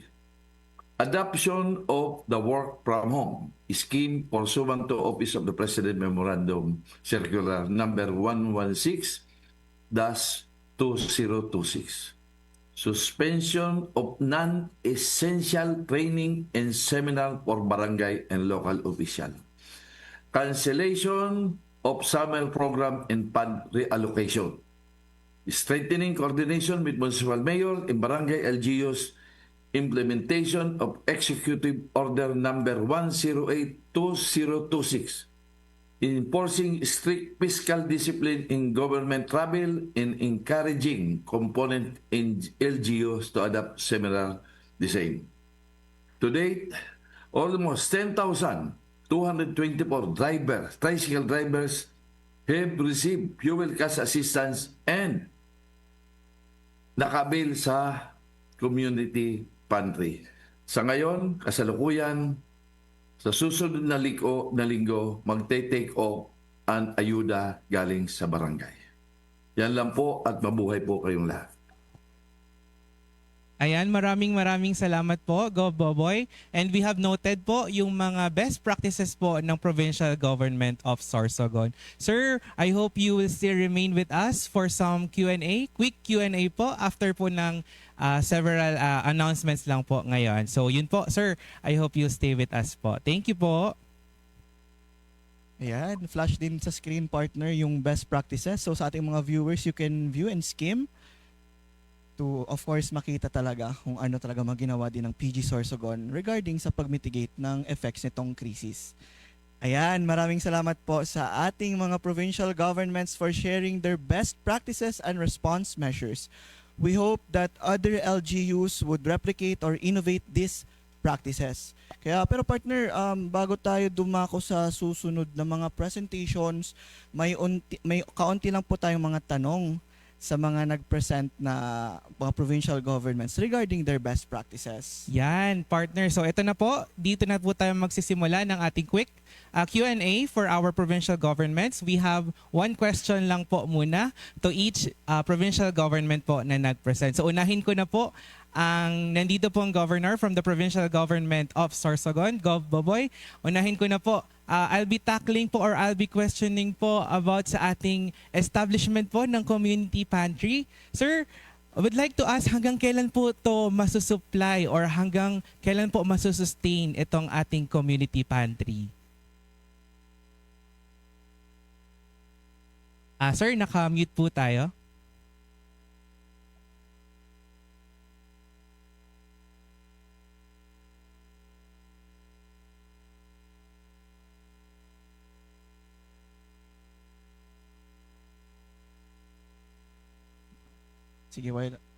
Sige po, while we waiting po to unmute po kay Gov. Again po ang question po natin. So hanggang kailan po masusustain ang ating community pantry? Yes, Hello? Gov. Sige po, take it away po. Hello? Loud and clear po, Gov. Naririnig nyo na ako? Yes po, Gov. Loud and clear po. Okay. Sigun sa resolusyon na pahintulot ng Sangguniang Panlalawigan, Ang Sorsogon will be conducting drive-thru community pantry sa Kapitolyo ng Tuesday and Thursday. Sa ibang bayan, magkakaroon sila ng sa bawat isang linggo, isang beses, regardless kung anong araw sila. Sa barangay naman, ang distribution nila ng ng fuel depende rin po sa bawat bayan. So every week, meron kaming asistensya dito sa probinsya ng Sorsogon, galing sa Kapitolyo, galing sa munisipyo, galing sa barangay. Ayan, thank you very much po, Gov. Tamang-tama, ito yung sinasabi nating whole of government approach. So maraming salamat po, Gov, sa pagpapa-unlock, and I hope mamaya po nandito pa rin po kayo sa ating official po na open forum naman, coming from the questions of our general public. Sige po, partner, meron pa ba tayong question again sa iba namang provincial government? Ayan, partner, this question po is for the provincial government of Albay. So yun po, we have a question from our live stream comment. Yung question niya is, may mga recommendations po na ililimit ang paggamit ng electronic devices such as laptops. Ano po yung assurance na mabibigay sa public that public service will still be delivered efficiently? Again po sir, ulitin ko po yung tanong. May mga recommendations po na ililimit ang paggamit ng electronic devices such as laptops. Ano po yung assurance na mabibigay sa public that public service will still be delivered efficiently? Yun po sir. Nakamute din po sir. Yes po sir. Sige po. Sir, nakamute pa po tayo. Nakamute pa rin po sir. Unmute ko. Okay. Ayan. Okay po, Sige sir. po Loud sir, and loud and clear. Okay. Yung sinabi ko kanina, limiting the use of mga gadgets and laptops within the offices sa mga premise ng mga Kapitolyo. Yun yung mga unnecessary use ng mga laptops. Yung mga, kasi di ba, magpe-Facebook tayo during ng mga vacant times natin. Yun po ang sinasabi ko doon. But for those na mga official use of the laptop para sa delivery ng service, yung transfer of information, as long as official po yung paggamit ng laptop within the official period of the time, I don't see any problem with it po. Hindi po yun ang purpose ng pag-limit po ng use ng mga gadgets. The limit of the gadgets within the premises ng offices are those for personal use. Di ba, may mga times na during lunch break, gumagamit tayo. So yun po ang ibig ko po sabihin kanina. Pero yung mga official undertakings that requires the use of laptops, of gadgets, hindi naman po kasama po dyan. Ayan, thank you very much po. Otherwise, madiderail yung transfer of information, madiderail yung mga basic services. Hindi po yun ang intention po ng pag-limit ng use ng mga gadgets.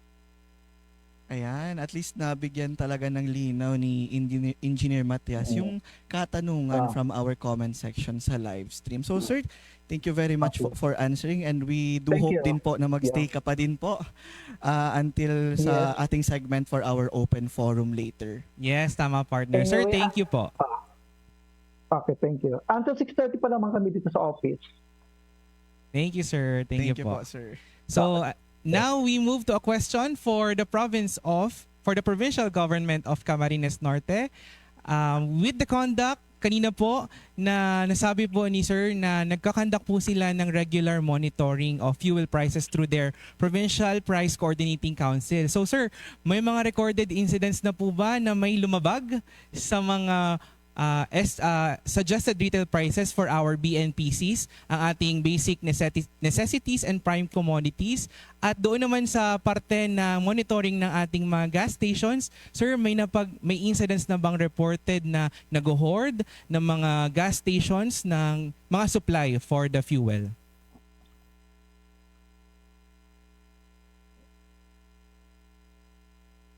Ayan po sir, nakamute ka din po sir. Sige po sir, pa-unmute na lang po sir ng microphone. Ayan, okay po. So thank you po. Regarding po dun sa price sa mga commodities po natin, wala naman pong ganong case po. Actually, okay naman po yung mga presyo po natin ngayon. May pagtaas man pero within the bounds naman po. And with respect po dun sa fuel, actually po, meron nga po mga fuel station na hindi kaagad ng price increase. During the first week po nung pagtaas, meron pong mga nanatili sa dating presyo.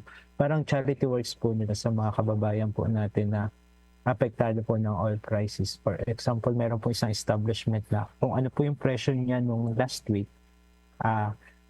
ganun pa din po yung presyo niya nung Tuesday. Then, hindi po siya kaagad na nagtaas na halimbawa ay nag-adapt ng 17 pesos, kundi gradual po.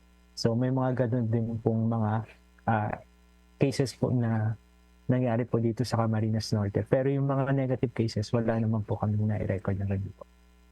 Maraming po salamat.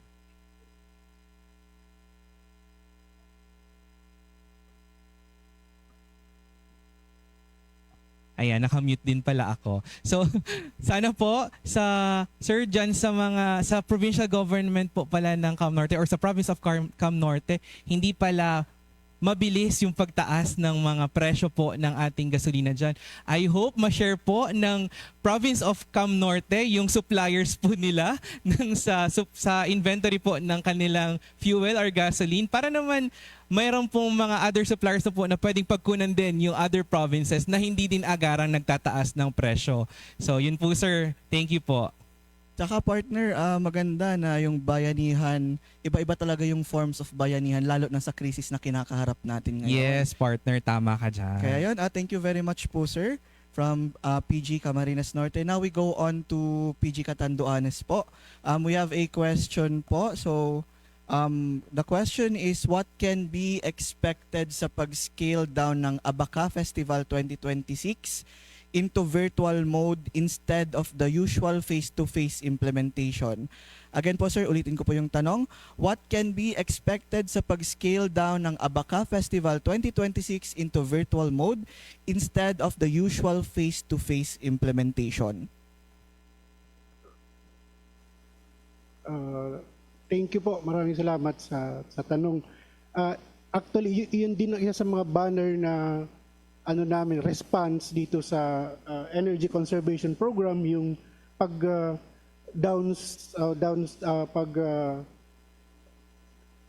scale down ng Abaca Festival namin. Isa na dito is of course we cannot do away with the usual celebration, but then yung essence ng Abaca Festival is nandyan pa rin by using by utilizing yung curated na video materials from previous Abaca Festival para ma-continue natin yung pag-promote ng ating pinaka-main product, and of course yung pag-banner natin ng cultural heritage and Abaca industry in a more measured and adaptive manner. Ginawa na namin ito noong kasagsagan ng pandemic. Matagumpay naman, of course, prepared lahat. The only thing that differentiates the celebration is instead na yung talaga yung actual nagpaparada and then may mga exhibits and other similar events. Yung pag-scale down is para mas maituon yung ating resources sa pag-assist dun sa affected natin ng mga Abaca farmers, lalong-lalo na pinagupit tayo ng bagyo nung nakaraang taon. And it takes around 2 years para makarecover ang Abaca. So, mas prudent talaga yung naging desisyon ng provincial government na scale down yung Abaca Festival because the Abaca itself is the prime commodity, and we have to gawin namin ito na isang talagang kumbaga best practice banner program, isa sa mga banner programs ng cost containment. Hindi mawala yung essence, nandyan pa rin virtually. The only thing is, andyan pa rin yung pagpapahalaga sa industriya ng Abaca, sa mga Abaca farmers. But yun lang is iniiwasan natin yung mga expenses na instead na i-channel din natin dun sa pagpapalago ng kabuhayan ng ating mga Abaca farmers.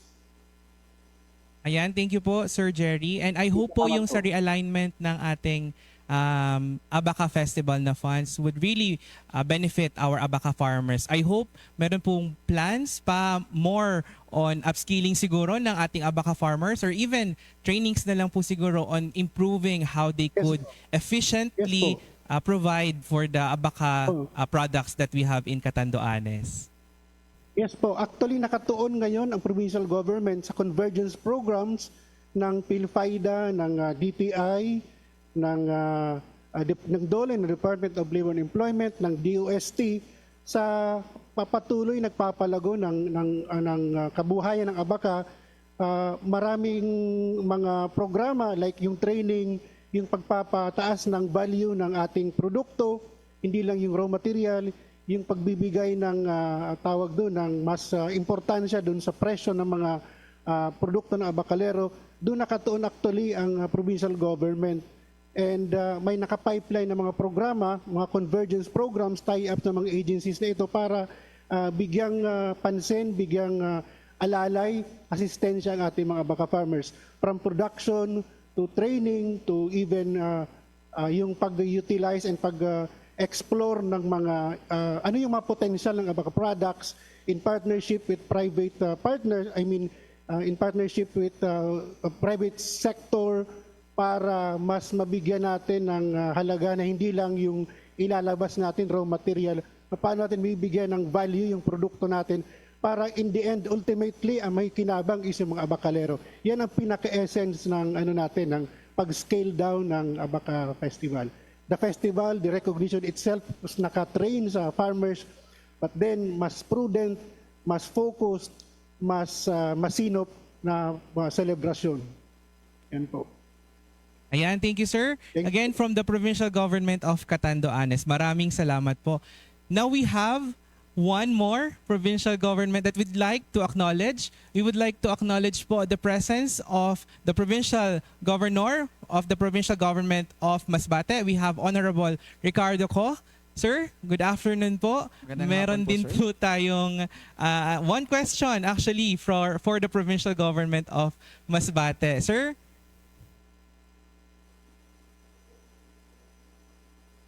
Ayan, do we have the presence po of... Ayan, sir, good afternoon po, Gov.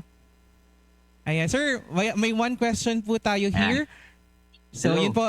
Good afternoon. Good afternoon, sir. Sir, ito po yung question natin. So, considering na island province po ang Masbate, paano po ba natin mai-ensure ang pagkakaroon ng sapat na supply ng gasolina sa inyong lugar para hindi po agarang tumaas ang singil sa pamasahe? Again po, paano po natin mai-ensure ang pagkakaroon ng supply or sapat na supply ng gasolina sa inyong lugar para hindi po agarang tumaas ang singil sa pamasahe?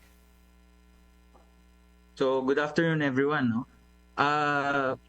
On the provincial government of Masbate, so nung March 9, we actually issued an executive order EO number 6, an order directing all employees of the provincial government to strictly adopt energy conservation protocols. Siguro, I'll move to the pertinent portions. So Section 2, Adoption of Energy Conservation Protocol. All offices and employees are hereby directed to strictly undertake the following conservation measures. First, you maintain a standard thermostat setting of 24 degrees Celsius for air-conditioned spaces, activate sleep settings on all office equipment, and strictly turn off non-essential lights and electronic equipments. Then, we adopted virtual meetings as the default mode for interagency coordination, consultations, conferences, and similar engagements. So with that, all meetings, seminars, and workshops, kung kaya, we will do it through digital platforms. Then for head of offices, we ensured that they are equipped with the necessary digital infrastructure to support this transition. And then, ito medyo strict talaga kami. No official travel shall be authorized for events that can be effectively facilitated online. Then of course, we also limited official travels, especially kung hindi talaga essential. Now, we also have the fleet efficiency, so to reduce fuel consumption. First, we did trip consolidations by combining official tasks and destinations to reduce the number of vehicle deployments. We optimized routes, through the use of shortest, least congested travel paths and coordinated scheduling. Then strict minimization of idling and requiring engines to be switched off during off periods, and adoption of the full tank method. So those are some of the ways na we're trying to save, especially sa fuel. Then, as with everyone else, we also adopted a flexible work arrangement. So here in the provincial government of Masbate, we adopted a 4-day on-site work arrangement through a compressed work week. So from 7 a.m. to 6 p.m. yung pasok namin dito sa provincial capital. Except, of course, our frontliners, the hospitals, and those that requires in-person na on-site work. Then on March 10th of year 2026, we issued Executive Order Number 7, an order reorganizing the Masbate Provincial Price Coordinating Council. Again, I'll move to the pertinent provisions. Section 3, Powers and Function, the MPPCC shall perform and exercise the following powers and functions: coordinate and rationalize the program to stabilize price and supply of member agencies in their respective provinces, municipalities, and cities. Recommend to the National Price Coordinating Council or to the implementing agencies suggested retail prices and or price ceilings for certain basic necessities and or prime commodities in their respective areas. To conduct in-depth analysis on causes for price fluctuations, to recommend actions, steps to correct unwarranted price increases and supply shortages, and exercise such other powers and functions granted to local price coordinating councils. After this issuance po, in-inform na po namin ang lahat ng LGU under the provincial government of Masbate to reorganize their price coordinating councils. So dito po, nakaisa rin po ang buong probinsya ng Masbate sa pag-monitor ng presyo ng mga bilihin at sa presyo ng diesel at gasolina. So ganun po namin binabantayan ang gasolina at ang diesel dito sa probinsya ng Masbate, lalo na po na isa kaming island province. So ganyan po ang naging aksyon namin during this crisis. So yun, thank you very much po, GovCo, of course, for giving us the quick rundown of what Masbate did to mitigate the effects of the crisis, partner. Yun. Yes, partner, tama. Thank you po, Gov, for that short but comprehensive presentation of your best practices po dyan sa probinsya po ng Masbate. So partner, makikita talaga natin na binibigyan diin ng mga provincial governments na protektahan ang kapakanan ng mga mamamayan but at the same time, tuloy-tuloy pa rin ang serbisyo nila. Yes, tama, partner. Kaya yun, so that's it, partner, for the presentations of provincial governments initiatives under the state of the National Energy Emergency. So yun po, partner, abangan nyo po ang aming pagbabalik kung saan ating itatampok naman ang mga initiatives ng ating mga city governments. Yes, partner, tama ka dyan.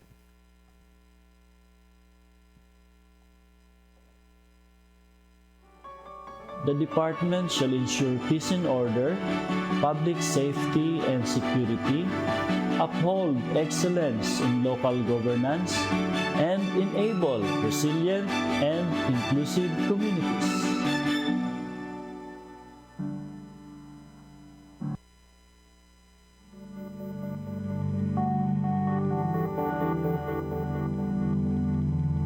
A highly trusted department and partner in nurturing local governments and sustaining peaceful, safe, progressive, resilient, and inclusive communities towards a comfortable and secure life for Filipinos by 2040.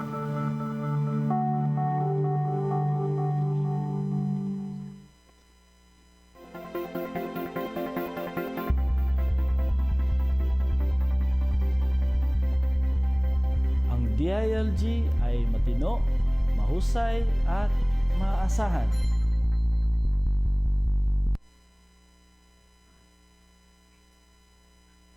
Welcome po ulit sa Balangibog episode 18. Yes, welcome back to us. Ayan, partner, welcome back talaga. Nandito na po ulit tayo sa Balangibog episode 18.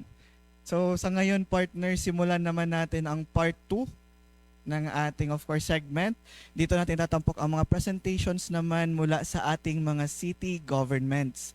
So wag na po natin papatagalin pa, unahin na po natin ang from LGU Naga City, headed by Honorable Maria Leonor G. Robredo, represented by Sir Reynor Rodriguez, OIC City Disaster Risk Reduction and Management Officer.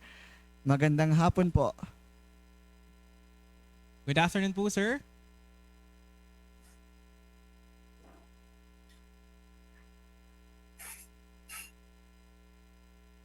So while we're waiting for the presentation from the LGU Naga City, again, this portion will be from the different cities in the Bicol region. So we have from Legazpi City, of course, Naga City, Ligao City, Tabaco City, Masbate City, Iriga City, and lastly, we'll be having Sorsogon City. So kaya ayan partner, this Balangibog platform really introduced the best practices talaga nitong mga LGUs natin ngayon.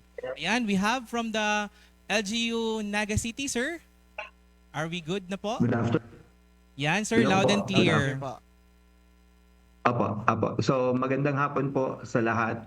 On behalf po of our mayor, si Mayor Lenny Robredo, ako po ang magbibigay ng report sa inyo about what we're doing as initiative under the state of national emergency, especially dito sa oil crisis po natin. If I may po, diretso na po ako.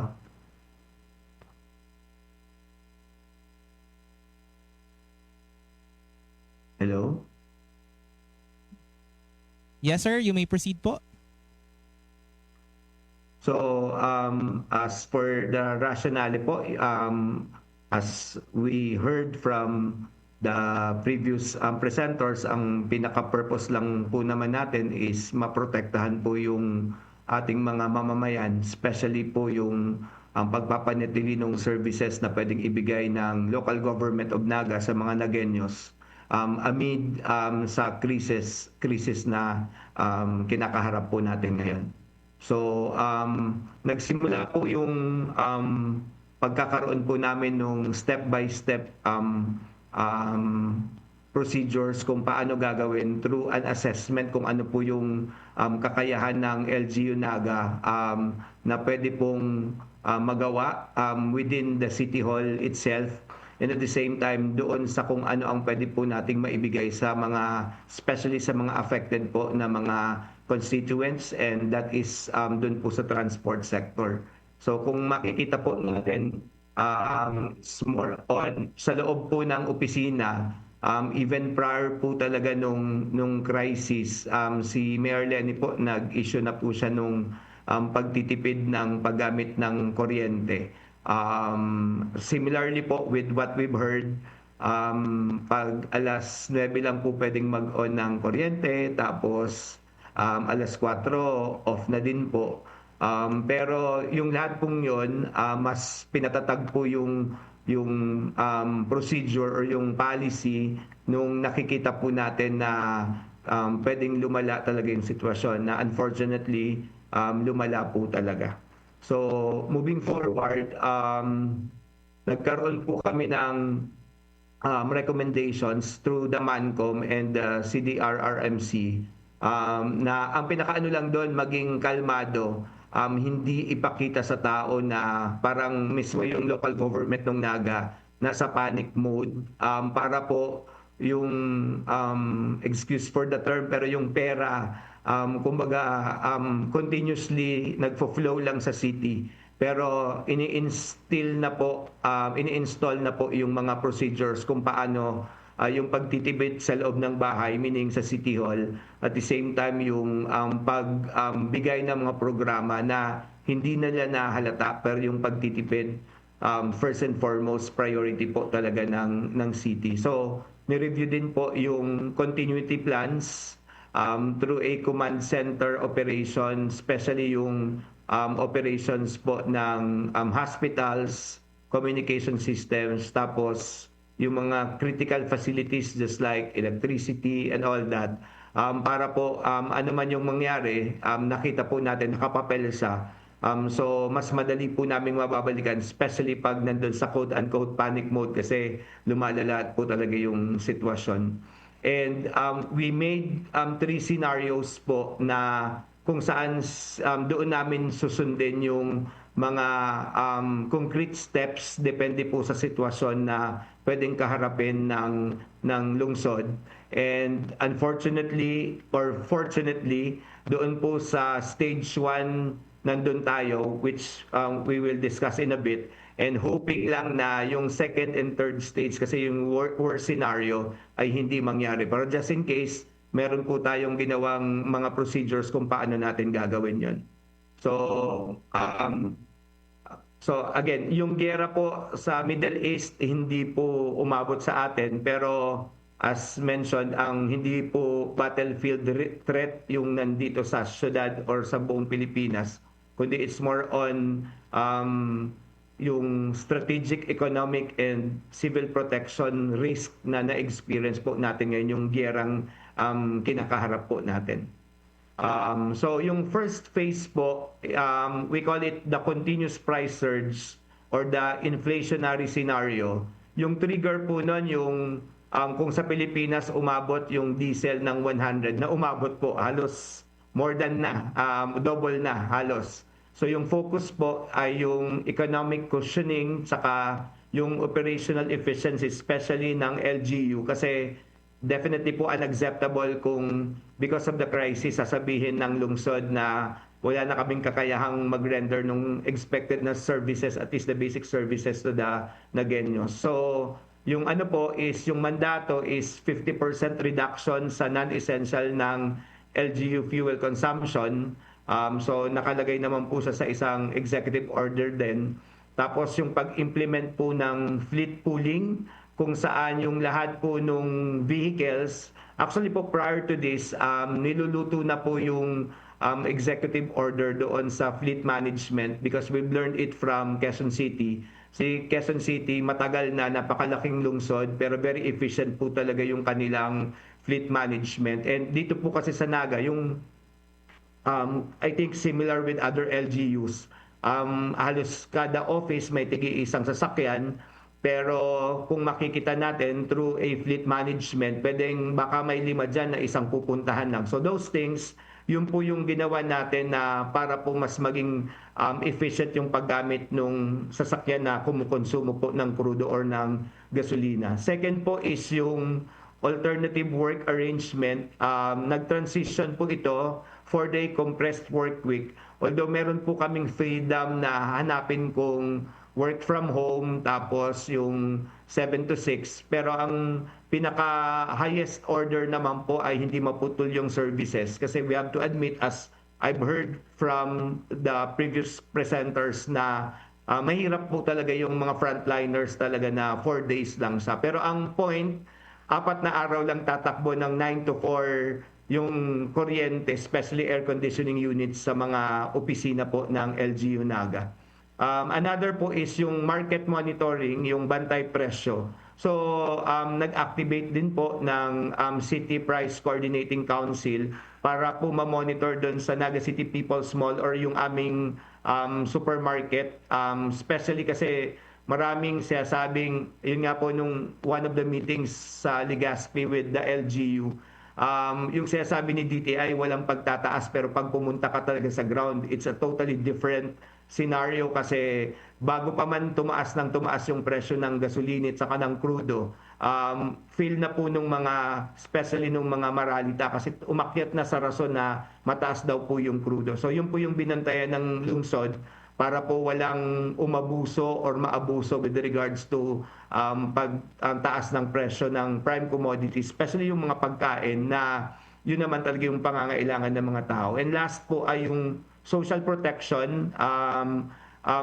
That definitely po we're after nung tulong ng national government, but definitely we have to augment it also kasi it's really difficult yung one time, big time.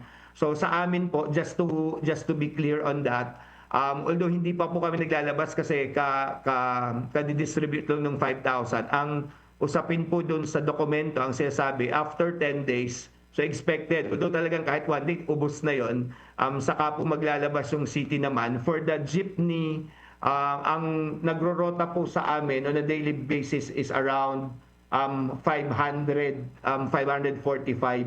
Tapos yung tricycle po around 1,700. Actually reported as 2,900. So nung binilang po namin by driver, umabot siya ng 1,700. So what we have on the table now is for the tricycle to have a gasoline voucher ng 200 pesos per day. Pero po this time, i-minimize po namin ng 70% lang. Pero yung 30% na hindi cover on a certain day, hindi po sila pagbabawalan na bumiyahe pero highly discouraged. Dahil nga kung wala ka naman sa schedule, supposedly wala ka pong makukuha. So para ma-augment yon for a month po siya. Tapos for the jeepney drivers naman po 500 pesos din, approved na po siya ng Sangguniang.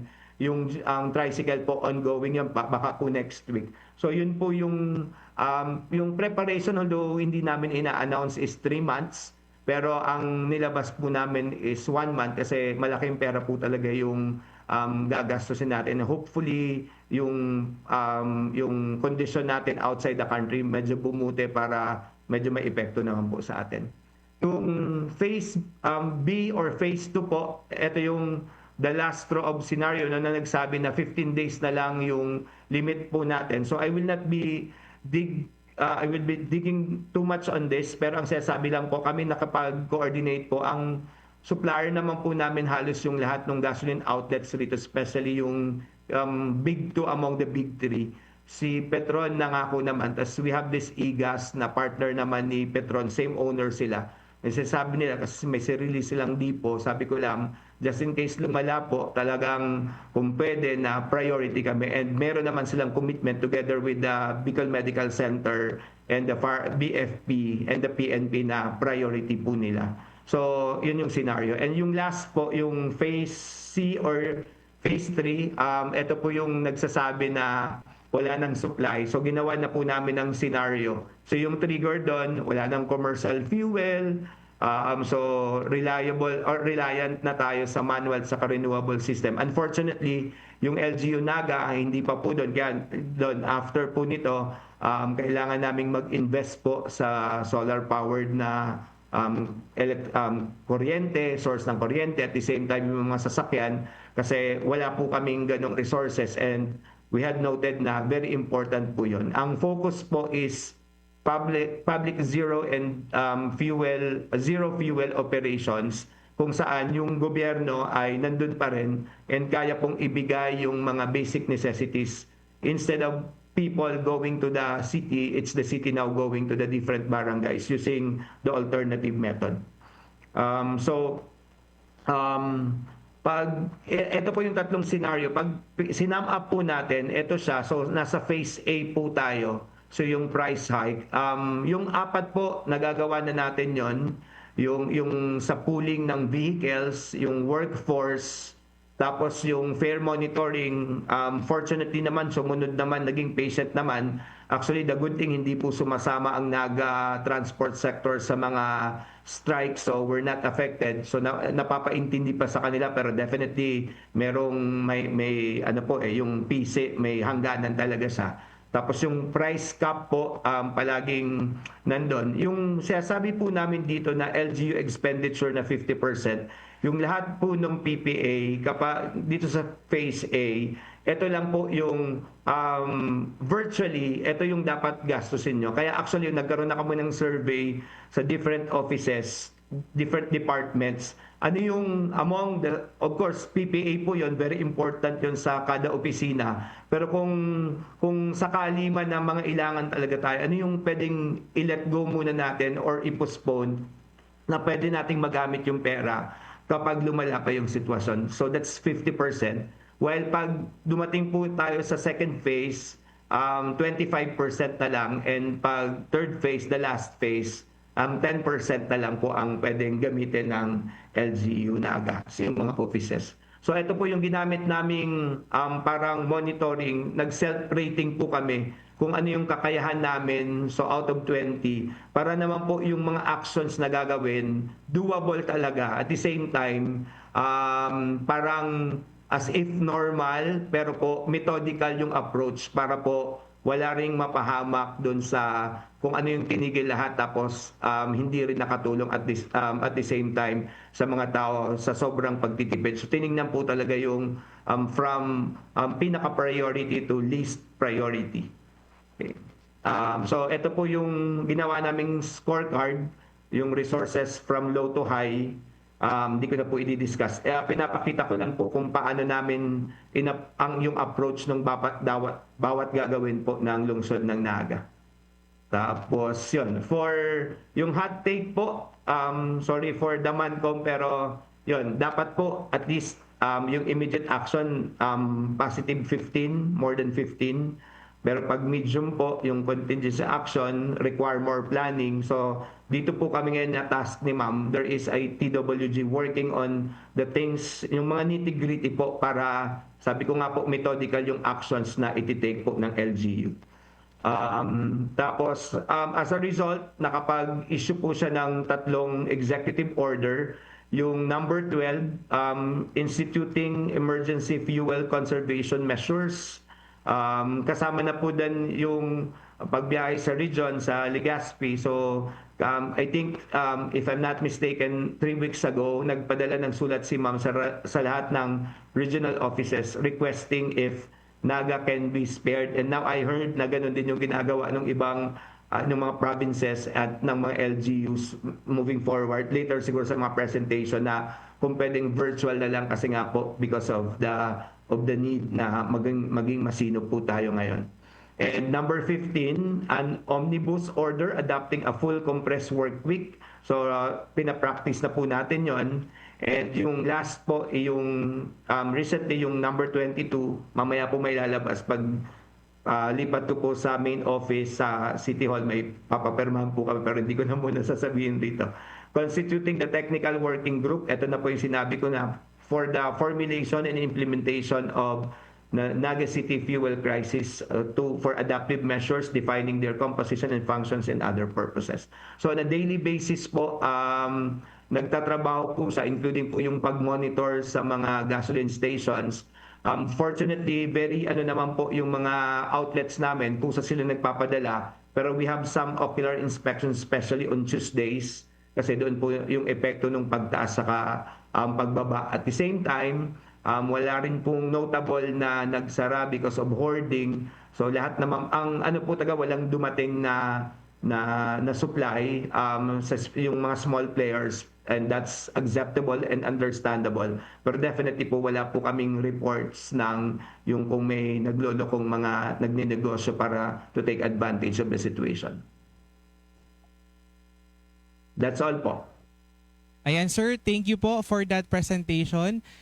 We have noted the best practice po of Naga City is more on really yung sa oil prices po na we have contingency plans on the measures po that we have in response to the rising fuel prices. So again, thank you po sir from LGU Naga City. Sir, sit back po muna and we will be having our Q&A after po ng lahat ng city's presentation po.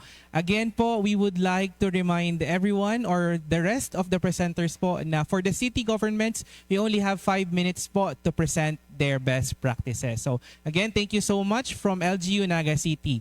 Susunod naman po ngayon ang magprepresenta ng kanilang best practices ay from LGU Ligao City, headed by Honorable Fernando V. Gonzalez, to be represented by City Administrator Attorney Charina M. Sola.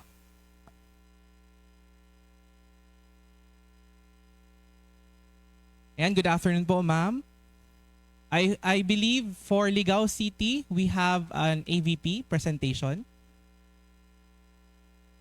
Ayan, meron po. Hi, Ma'am Joki. We have our very own DILG MLGOO po. CLGOO in Ligao City. Hi, ma'am. Full force partner ng DILG Ligao City. Ma'am, we are muted po.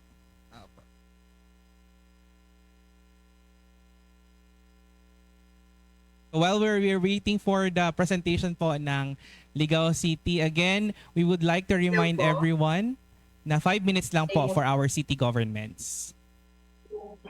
And ma'am? Okay na, ma'am. Ayan po.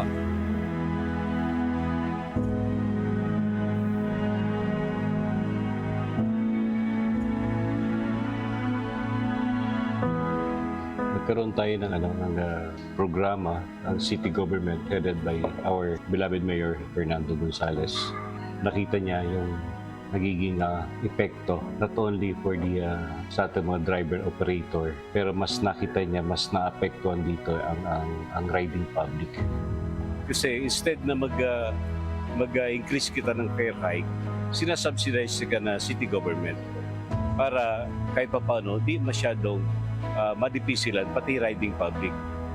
Matatabangan natin ang ating mga operator and driver, especially sa tricycle sector, na mabawi nila yung mataas na presyo ng gasolina.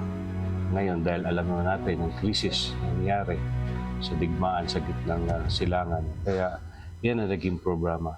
Merong policy ang city government na nagme-maintain ng standard thermostat setting at 24 degrees centigrade sa mga air-conditioned offices para maka-economy tayo sa paggamit ng kuryente.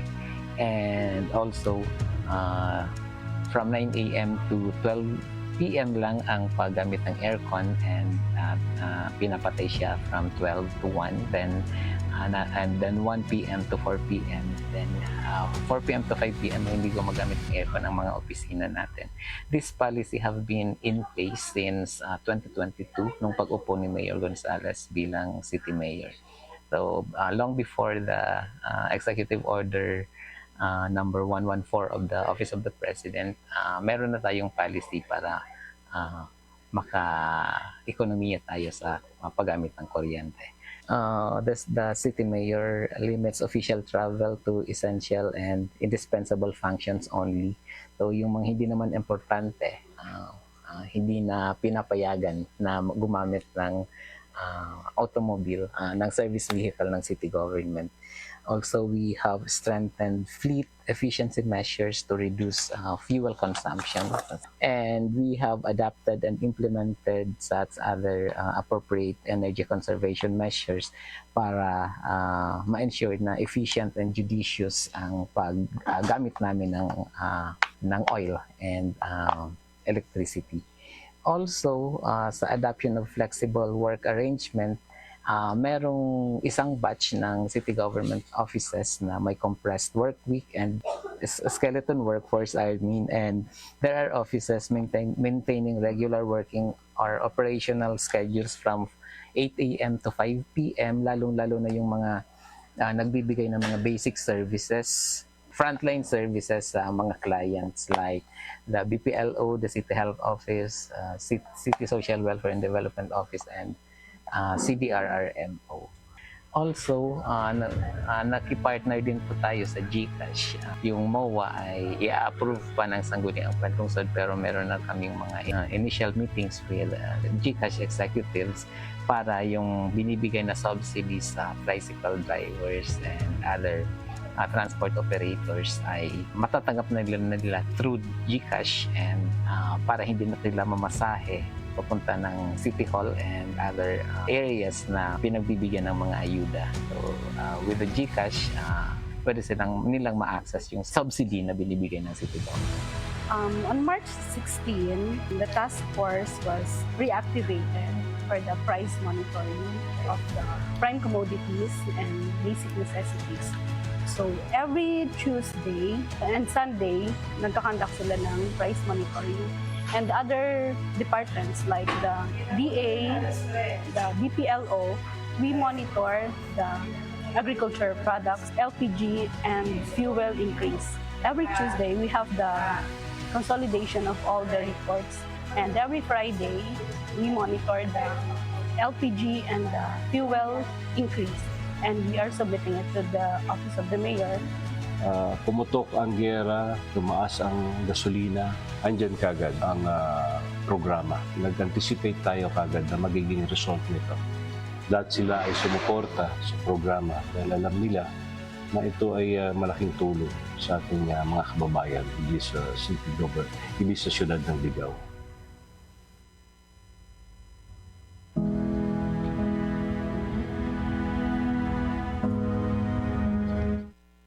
Thank you po for the presentation from our LGU, Ligao City. Ma'am, Attorney, meron pa po ba tayong idadagdag for the best practices of Ligao City?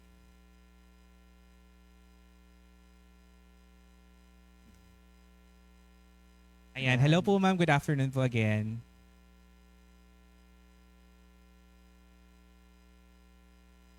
Ma'am, nakamute pa po tayo. Opo.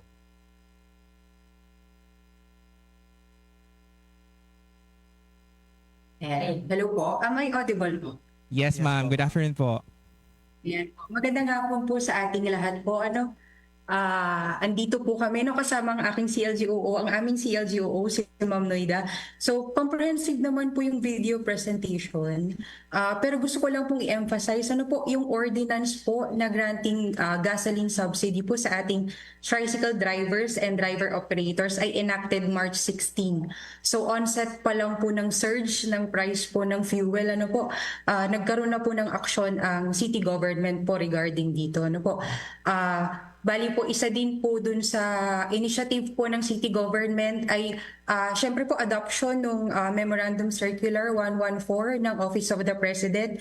Pero po bukod po dun sa mga energy conservation protocols, kinontinue po namin yung pag-implement po nung schedule ng use of air conditioning units. So meron po tayong 9 to 12 and then 1 to 4 naman po. So since 2022, kagaya po nung sinabi ng aming CPDC, ito po ay aming ini-implement sa opisina. Of course po yung compressed work week po, bali po yung sa compressed work week, bukod po sa nakakatipid po tayo, ang pinaka din po nito ni Mayor, para yung, kasi we have around 500 to 600 employees. So yung isang araw na hindi po sila papasok, or meron silang kumbaga po makaka-save sila, tsaka yung fuel din po na kinokonsume nila. So isa din po yun sa rason kung bakit nag-adopt ng compressed work week. Also po to add dun sa video, regular po yung implementation ng kadiwa namin every Friday, kadiwa ng Pangulo. And also po yung i-emphasize ko din po na yung pagbibigay ng report ng ating task force for the price monitoring ay every 3 days po. So strict po sila doon para po alam po natin yung supply pati po yung price ng ating mga basic commodities. So yun man lang po, nasa video na din naman po. So sa Q&A na lang po siguro in case may iba pa po tayong questions. Alright, thank you ma'am.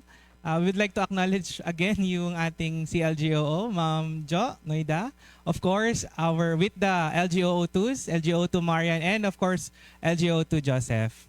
Ayan partner, sa mga presentations talaga ng mga LGUs, nakikita natin yung similarities talaga on how they mitigate and implement different measures, of course, to lessen the impact of this crisis. Kaya naman partner, dumako naman tayo sa another LGU from Albay. Ikinagagalak po natin na itatampok ng LGU Tabaco City headed by Honorable Reynaldo B. Bragais to be represented by Executive Secretary Kirby Bragais to give us the best practices of LGU Tabaco City. Magandang hapon po, sir. Magandang hapon, sir.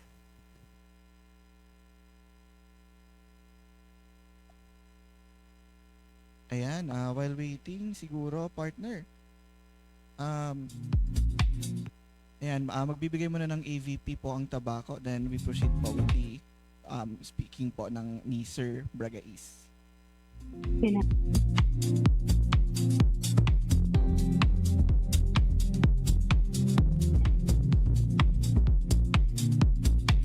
Hello, sir. Okay na.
Ayan, we have Sir Kirby Bragais po from LGU Tabaco City.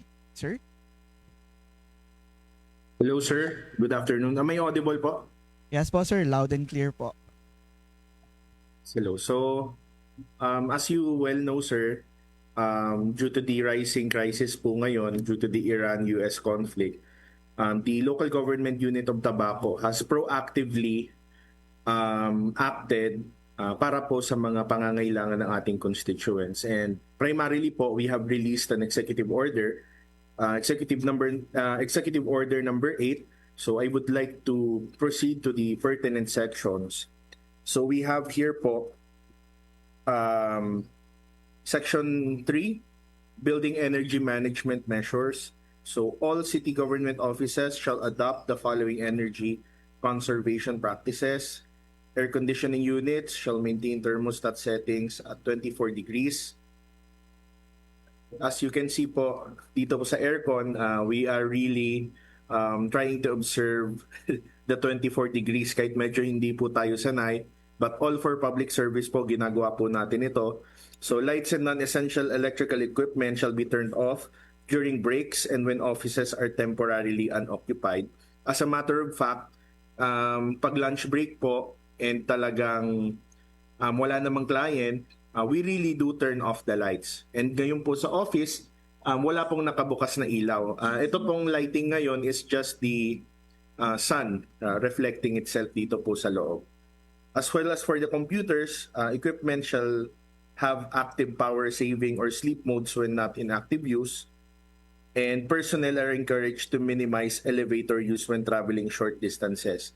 Ito po yung pinakamalaking impact dito sa City Hall namin because para sa mga nakapunta na po dito, the Tabaco City Hall is a 5-story building.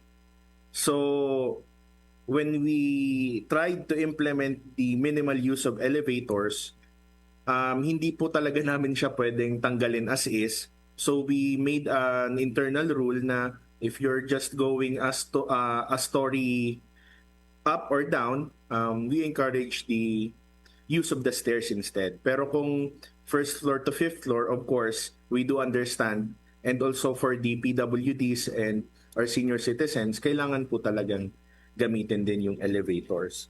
And for our digital meetings and communications, we are really trying to encourage virtual meetings, video conferences, and online coordination platforms. This has been one of the easiest moves to make as we are also transitioning into that even before the crisis hit.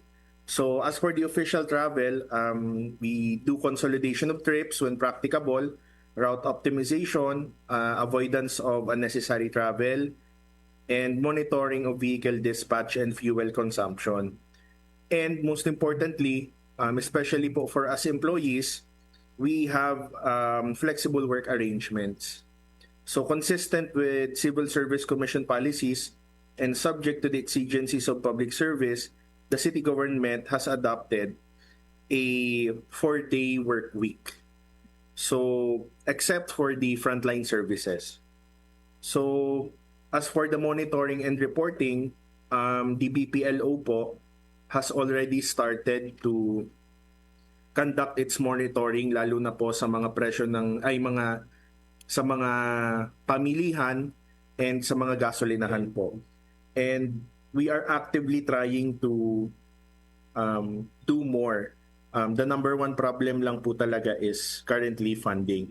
As for the those who attended the DOE meeting, we were told na the LGUs should have 10% of its vehicle fleet transitioned into electric vehicles. So we are actively trying to find a way na kahit papano makapagbigay po kami ng panimula doon sa commitment na iyon. And all this being said, we have actually reorganized our City Price Coordinating Council. We have invited our provincial director of the DTI and thankfully naman po, nagkaroon po kami ng magandang meeting and successfully po naming na-reorganize yung aming Price Coordinating Council. And we are, I think, going to have a meeting soon pagtapos na po yung monitoring, initial monitoring. So, I think that's it for us po. Thank you, sir, for that comprehensive explanation po of your best practices. So, susunod po naman tayo ngayon sa magprepresenta ng kanilang best practices coming from the province of Camarines Norte. We have Camarines Sur. We have LGU Iriga City headed by Honorable Wilfredo Rex C. Oliva.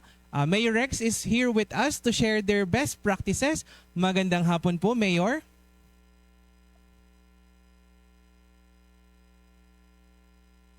Ayan po, good afternoon po, Mayor. Sir. Yes, sir, you're loud and Good afternoon clear. You're loud and clear, sir. Good afternoon po. Okay. So, on behalf of the city of Iriga and its people, I would like to express our appreciation and commendation to the Department of the Interior and Local Government in our region, headed by RD Attorney Arnold Escobar for Balangibong Episode 18, Bicol LGU's initiatives under State of National Energy and Emergency.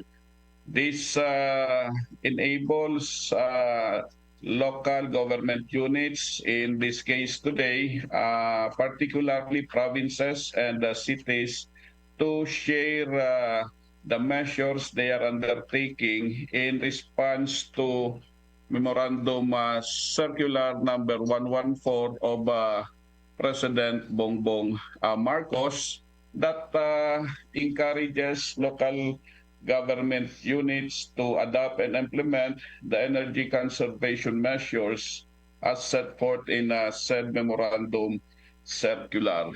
Immediately po, upon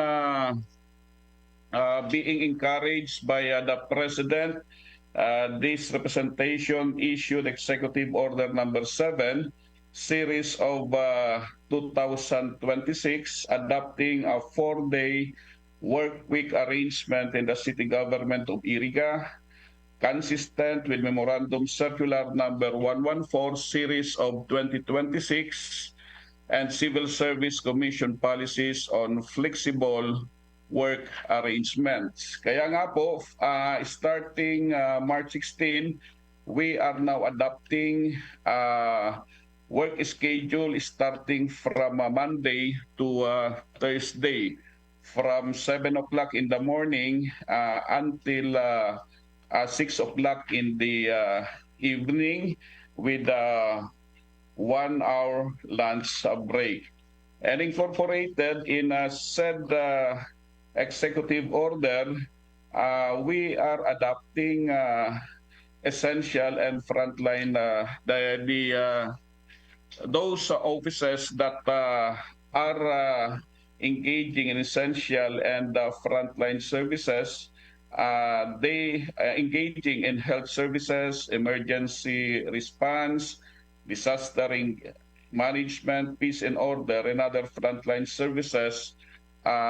They are adopting appropriate work arrangements necessary to ensure the uninterrupted delivery of services to the public. Also, incorporated in said executive order are energy conservation measures. So all team building and benchmarking activities are suspended by virtue of said memorandum by the executive order. Attendance and trainings are encouraged to be done through virtual platforms unless the nature of the program strictly requires physical presence. They are also encouraged to maximize the use of digital tools for professional development, thereby reducing travel costs, minimizing disruption to service delivery, and promoting inclusivity. And official travel can be done by carpooling if they really are indeed have to attend physically. The use of government vehicles are the General Services Office issued guidelines ensuring compliance with the provisions of said executive order. Also, the City Human Resource Management Office is monitoring compliance with the said order and directed to submit periodic reports to the undersigned. Included in the executive order is the directive also to the Civil Security Unit and the City Electrician's Office for the two offices to monitor the use of electrical facilities and equipment and every office, departments, and unit of the city government of Iriga. We also encourage private sector, commercial establishment, and other non-government institutions operating within the city of Iriga to consider adopting similar energy conservation measures. Because of the increasing prices of fuel, I also issued Executive Order Number 9, an order activating and constituting the local price coordinating council in the city of Iriga. A meeting had already been conducted, attended by the stakeholders, including civil society organizations, the business communities, and all those concerned personalities and institutions. And the Sangguniang Panglungsod, Vice Virenzel, and the members of the legislative body also passed a resolution enjoining the barangay, the component barangays of the city to observe emergency fuel conservation measures to implement a minimum 10% reduction in fuel consumptions. Kaya we are monitoring the operation of the barangays in the use of government vehicles, including other energy conservation protocols. So very timely, because we are about to switch on the 167 solar power system. This week, maybe, we will be able to switch on the entire main building of the city government of Iriga will have the energy supported through a solar system. Also, we have started even before the outbreak in the Middle East crisis, the replacement of our street lights, the 220 street lights, by the use of solar lead street lights. So we are undertaking measures that will really conserve energy in response to Memorandum Circular 114. And as a summary of what we are doing, so may I present to you, please, the measures being implemented by the city of Iriga via audiovisual presentation. In recent months, ongoing geopolitical tensions in the Middle East have triggered significant volatility in global energy markets. This has resulted in rising fuel costs, directly impacting the national economy and placing additional pressure on local government operations and communities. In response, there is an urgent need to adopt strict energy conservation measures to reduce energy consumption, optimize the use of public resources, and ensure sustainability in government operations. Recognizing this, the Office of the President issued Memorandum Circular number 114, directing all government instrumentalities and agencies to strictly adopt and implement energy conservation protocols. In the face of rising costs and global uncertainty, waiting is not an option. The city government of Iriga took immediate and decisive action to protect its local economy and ensure that the city remains stable, resilient, and responsive to the needs of its people. Upon the directive of Mayor Rex Oliva, the city implemented strategic and proactive measures. All team building activities were canceled to minimize unnecessary expenditures.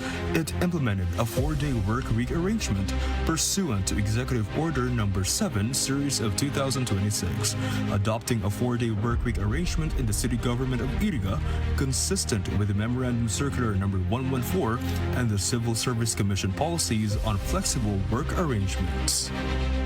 To further strengthen energy efficiency and economic stability, the city implemented the following measures. A sangguniang panlungsod resolution encouraging all barangays to observe energy-saving practices. Regular inspection of offices after working hours conducted by the Civil Security Unit to ensure all electrical systems are properly turned off. The city electrician actively monitors and reduces power consumption by enforcing energy-saving protocols. Activation of the local price coordinating council to monitor and stabilize the prices of basic commodities. Promotion of carpooling initiatives among employees. Implementation of the limited use of government-owned vehicles.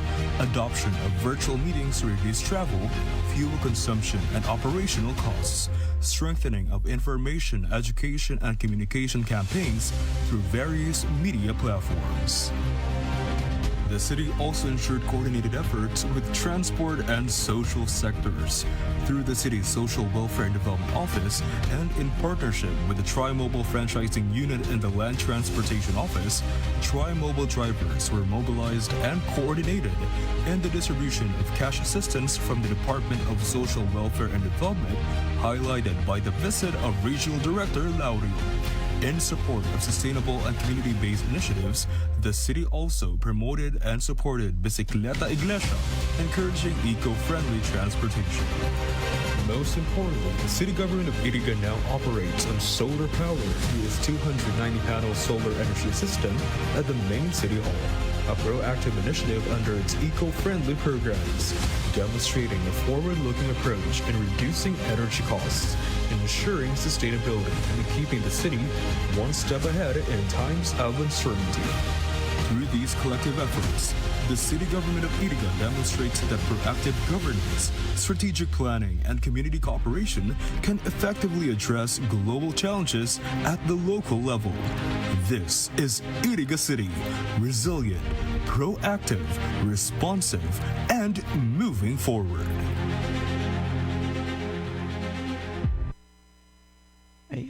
Ayan. So, Mayor Rex, may mga gusto ka pa po bang i-add or i-expound po na best practices of LGU, Iriga City? Sir, we are continue working because we are anticipating that the crisis in Middle East would still continue. So we will continue. We will also be implementing adaptive measures that will further the energy consumption of the city government of Iriga, and will continue to encourage also as the private sectors to implement similar measures that will adapt and implement the energy conservation protocols, because really the war in Middle East might still continue. In the succeeding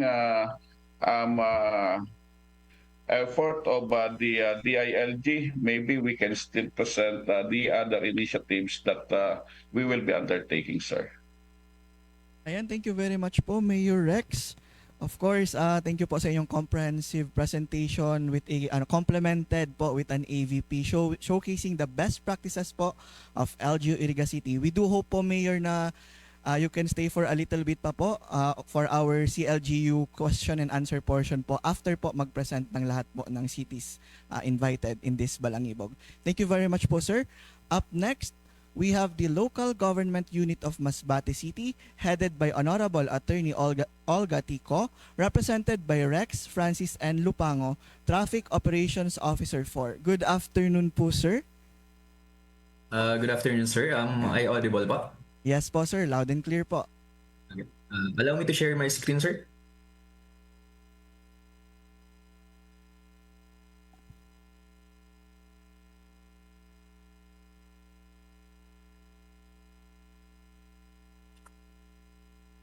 Good afternoon to our distinguished host, the DILG, of course, headed by Regional Director Arnaldo Escobar Jr. and the dedicated team of DILG Region 5, and to my fellow public servants from various LGUs across the Bicol region, and to all our participants joining us today via Zoom, a pleasant afternoon to you all. I am Rex Francis Lupango from the City Planning and Development Office of the City of Masbate. I am honored to represent our city today and bring you the warmest greetings from our local chief executive, Honorable Mayor Attorney Olga Tico. As we navigate the state of national energy emergency, the City of Masbate has focused on the localized and efficient implementation of national directives, complemented by our own internal austerity measures. Under Mayor Co's leadership, we have prioritized the seamless adoption of these strategies to ensure that global economic volatility does not derail our local service delivery. Our first line of defense is the adoption of the 4-day work week. While this stems from national guidelines, our LGU has localized its execution to ensure that our 40-hour weekly schedule, running from Monday to Thursday, does not result in a service gap. By compressing our operations, we have achieved a direct decrease in building utility overhead, specifically electricity and water. Furthermore, this provides a vital fuel subsidy for our employees by eliminating 20% of their weekly commuting costs. To complement this, we have strictly mandated the cancellation of non-essential travels, shifting our coordination to digital platforms to ensure that fuel is reserved exclusively for mission-critical frontline services. To further optimize our limited resources, we have institutionalized trip consolidation and carpooling. We have moved away from department-specific vehicle use, establishing a centralized dispatch system within the LGU. Under our one-trip multi-purpose protocol, multiple departments heading to the same barangay are required to share a single vehicle.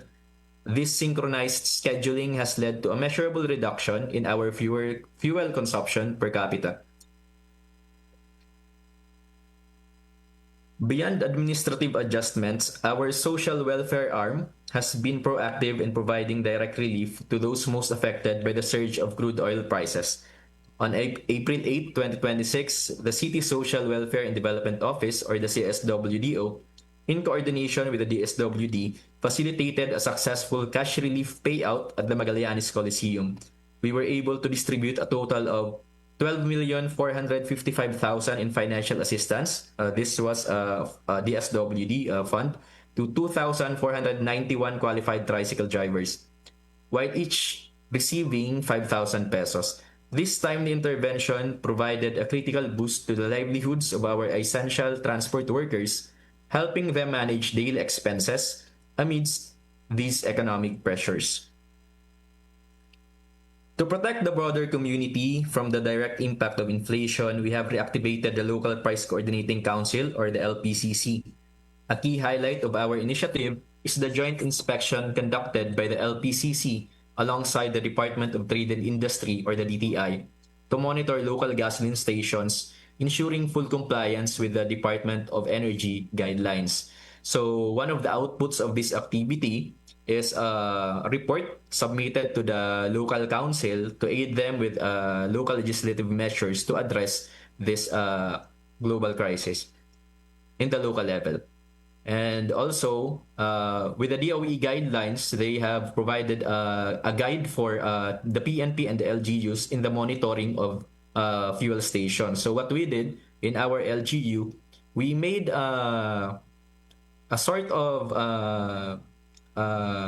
pamphlet that we distributed to the fuel stations, so they will be guided that the LGU and the PNP is mandated by the DOE to monitor them. So with that, alam po nila na minomonitor sila ng gobyerno, so they are more capable to nasumunod po sa ating mga guidelines. Beyond fuel monitoring, our main member agencies and offices of the LPCC conduct regular systematic inspections of the prices of basic necessities and prime commodities. By maintaining this high visibility presence and ensuring adherence to the suggested retail price or SRP, we prevent hoarding and protect the purchasing power of our communities. Like this one shown on the screen, our offices usually post the current prices, up-to-date prices on a daily basis sa mga Facebook pages po ng ating mga offices. So in summary, the City of Masbate, under the guidance of Mayor Olga Tico, balances the robust implementation of national mandates with localized logistical and social innovations. As we face these challenges, we encourage our fellow LGUs to also implement creative measures to combat the effects of this global crisis on our local economies. So together, we can navigate this energy emergency with transparency and efficiency. Thank you very much po, and Arangkadas, Ciudad San Masbate. Ayan, thank you Sir Francis po for giving us a more comprehensive presentation of your best practices in your LGU po. Now we move on to the next LGU presenter. We have our LGU Legazpi City, headed by Honorable Hisham B. Ismail, to be represented by Ma'am Grace R. Bachiller, City Administrator. Good afternoon po, ma'am.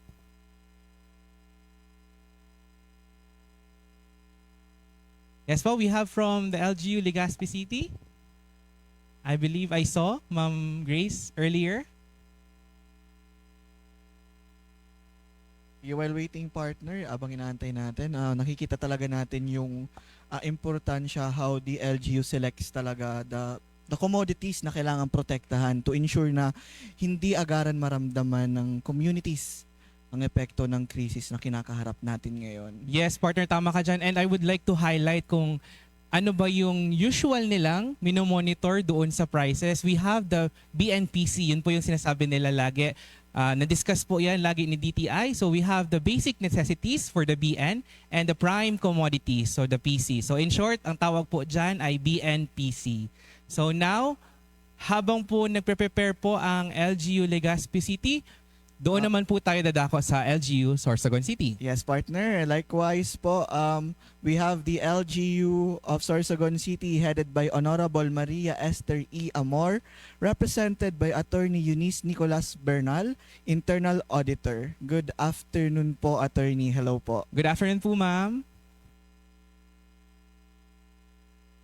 I think we are muted, ma'am.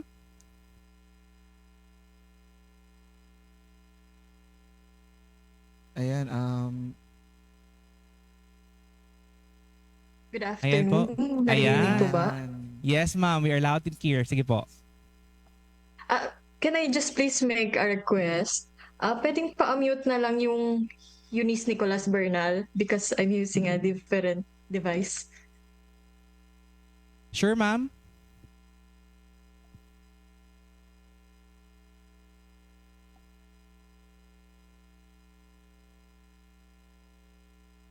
Okay po, ma'am. You may now proceed po. Thank you very much po.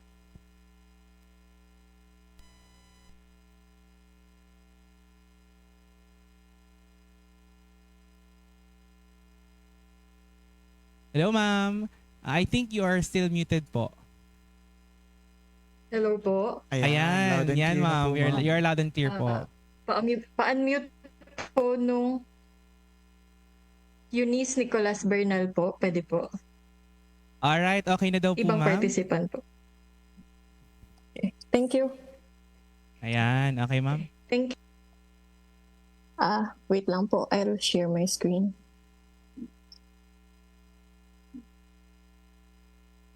So while we're waiting for the sharing of the screen, so again, we have from LGU, Sorsogon City, and after this, we will be having a presentation from LGU Legazpi City. Sige ma'am, take it away po. So good afternoon po. Naririnig naman po ako. Yes ma'am, loud and clear. Yes. Nakikita naman po yung presentation. Yes ma'am. Okay. Firstly, we would like to thank the Department of Interior and Local Government for inviting Sorsogon City. Coming in last, we were supposed to come in last. We learned so much from the other LGUs whose best practices we consider to emulate in the coming days. So, the mayor is in an equally important event, so she has delegated me to this task, so please bear with me.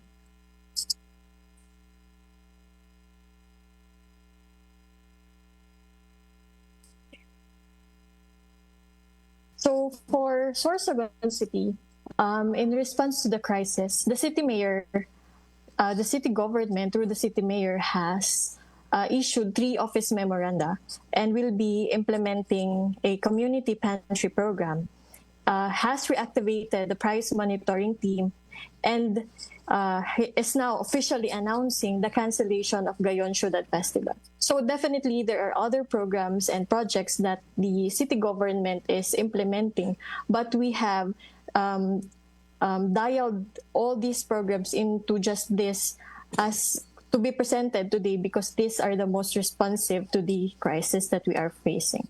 So for the first office memorandum, as early as March 6, 2026, the city mayor has issued office memorandum number 13 series of 2026, which sounds similar to the executive orders issued by the other local government units. Primarily, the purpose is to maximize fuel consumption. So we observe the regulation of government vehicles by limiting travels to essential functions, consolidation of trips, trip planning, carpooling, very similar to the other executive orders. But I would like to present to you one good observation from the reports that we have just assessed.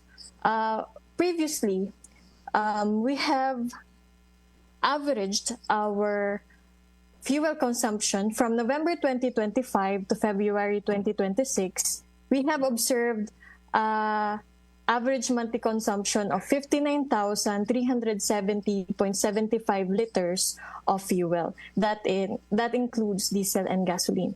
But just 1 month into the implementation of the office memorandum on fuel saving, we have recorded 29,741 liters of fuel consumption for March. So this translates to reduction in fuel consumption of 49.90%. So that is very good news insofar as Sorsogon City is concerned.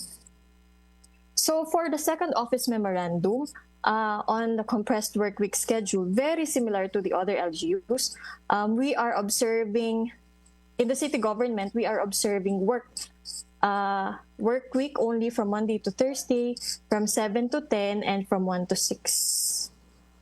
Na-disconnect pa. I'm sorry, na-disconnect po ba?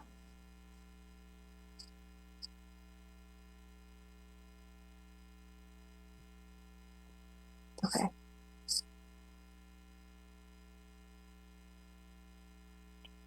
Okay, of course, there is an exemption to this office memorandum for offices providing essential services such as the City Health Office, CSWDO, CDRRMO, and the Traffic and Security Office.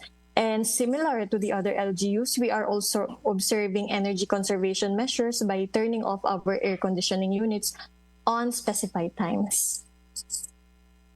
For our third office memorandum, we have recalled, just yesterday, this was signed by the city mayor, we have recalled previously approved official travel orders. Emulating, following the wisdom of the provincial government, this is following Executive Order number 108-2026 of the provincial government, imposing a one-year moratorium on official travel and strict scrutiny and justification for any allowable travel.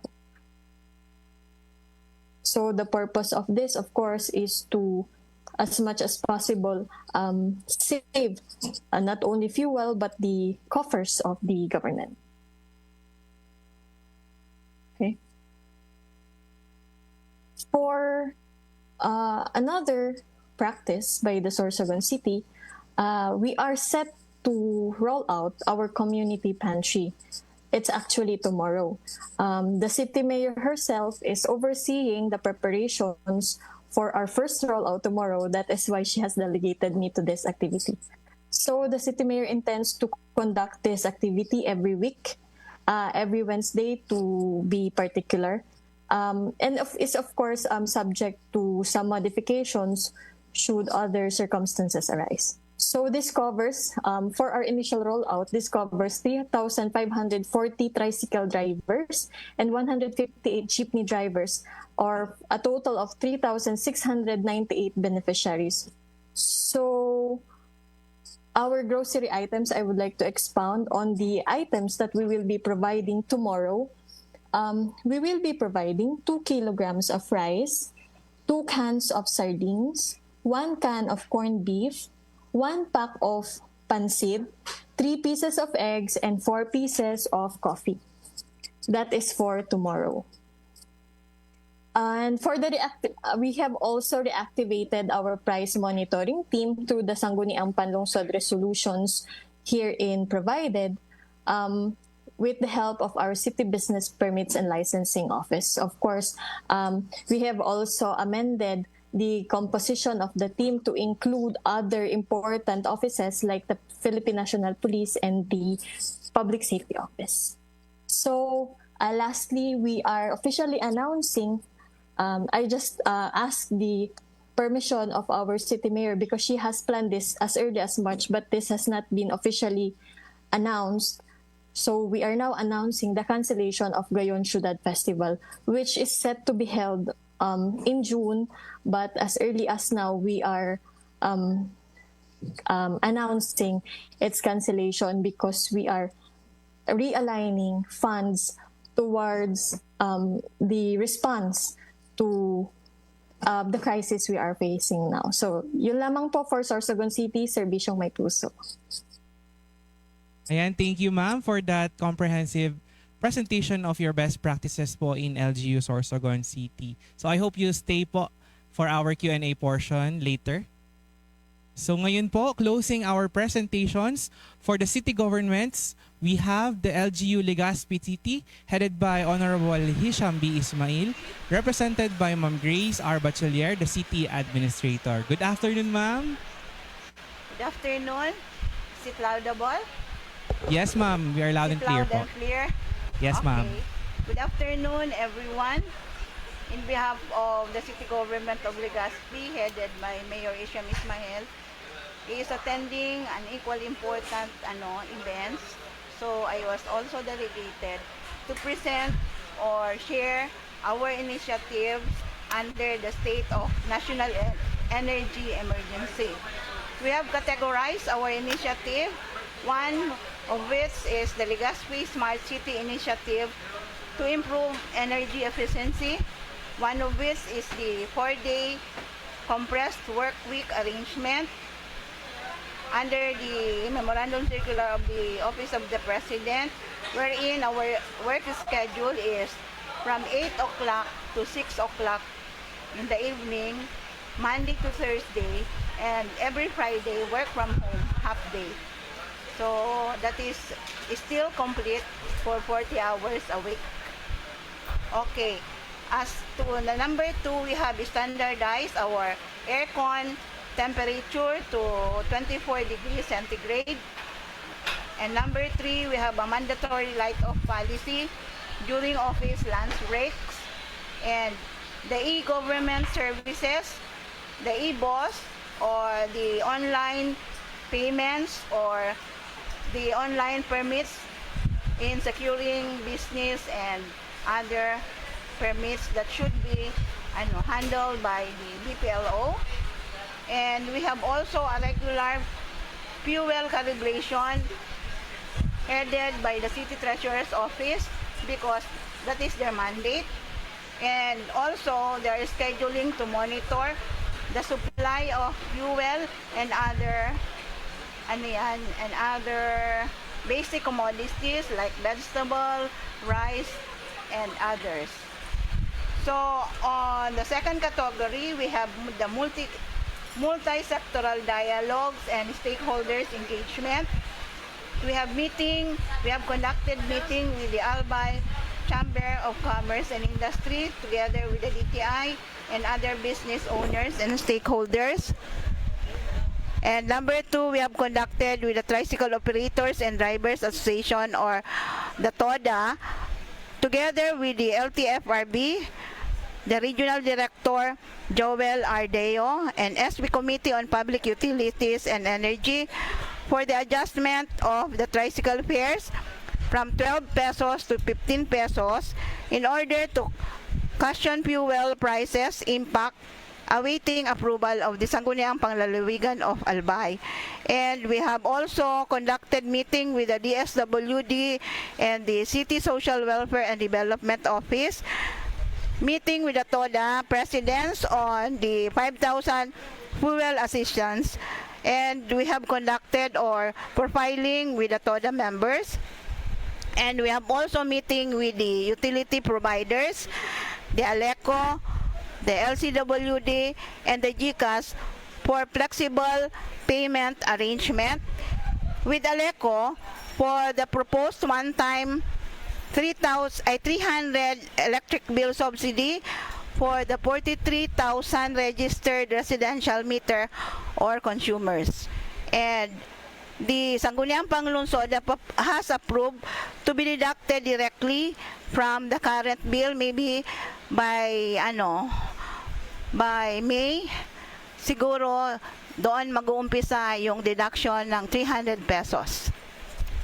And we have also meeting with the SM Legazpi on the no parking fees increases, and we always cater to the libreng sakay for stranded individuals due to transport hikes previously.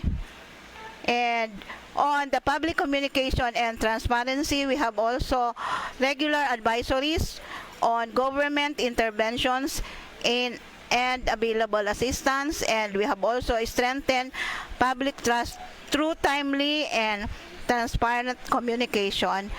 And last but not the least, the long-term resilience strategies that we have adopted is the promotion of renewable energy and alternative transport solution, wherein we purchase electric vehicles for a total of 3, 1 for the city and 2 for the PNP. And we have also expanded our Kadiwa stores to improve access to affordable goods and ensure fair pricing, especially for marginalized sectors. This is being taken care of the City Agriculture's Office.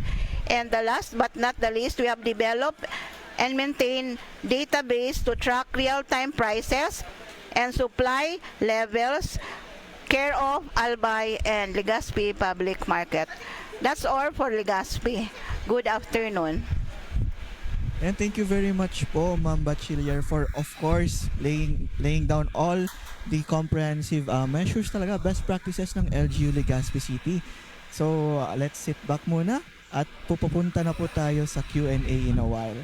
So ayun nga, partner, na ibalangibog na natin ang iba't ibang best practices and response measures from our sharer LGUs.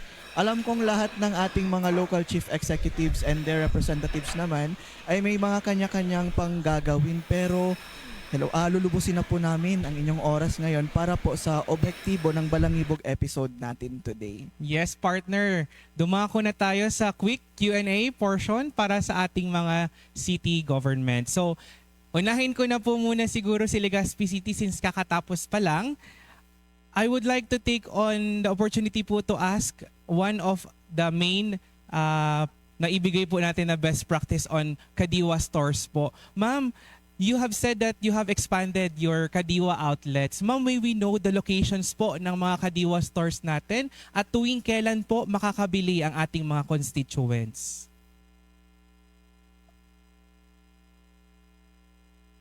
Ma'am Grace? Again po ma'am, would like to ask po if yung sa sinabi po natin kanina, we have expanded po our Kadiwa stores or our Kadiwa outlets. So we know po yung suggested po or prescribed po sa ating guidelines sa Kadiwa is only 2 days per month. Pero if the LGU is practicing more days on their opening of Kadiwa stores, ma'am, may we know po the days you are open or what are the locations po ng ating mga Kadiwa stores?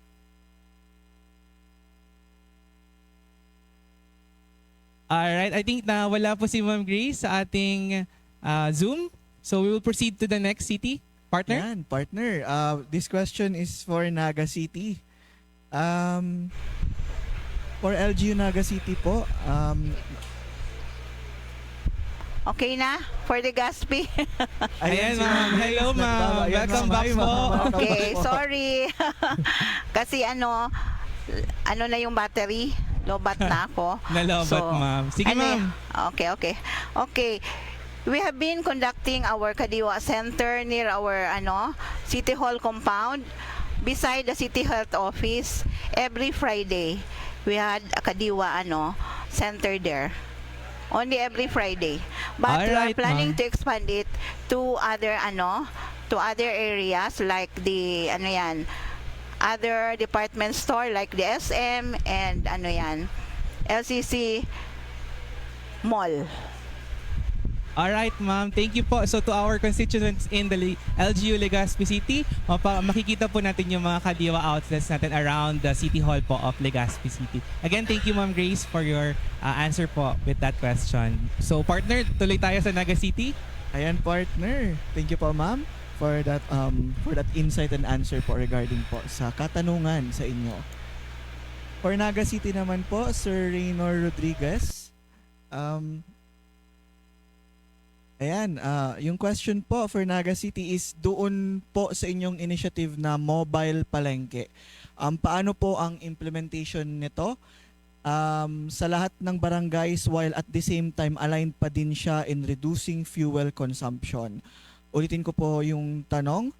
Doon po sa inyong initiative na mobile palengke, paano po ang implementation nito sa lahat ng barangays while at the same time aligned pa din siya in reducing fuel consumption?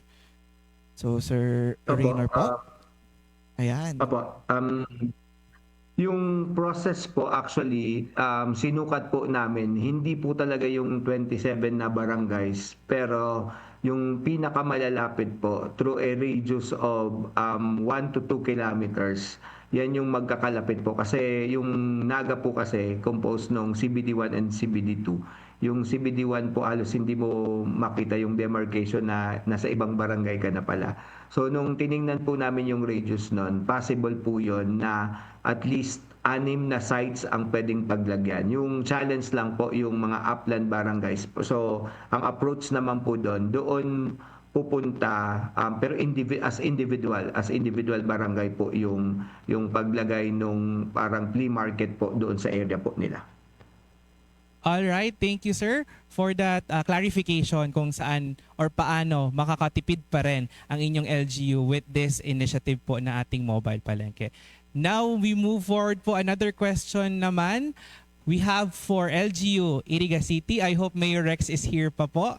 So yung question po natin, doon po sa ipinalabas na issuance regarding sa reduction po ng fuel consumption of 10% ng mga barangays, ano po, Mayor, yung naging monitoring mechanism natin para ma-ensure ang implementation po nito?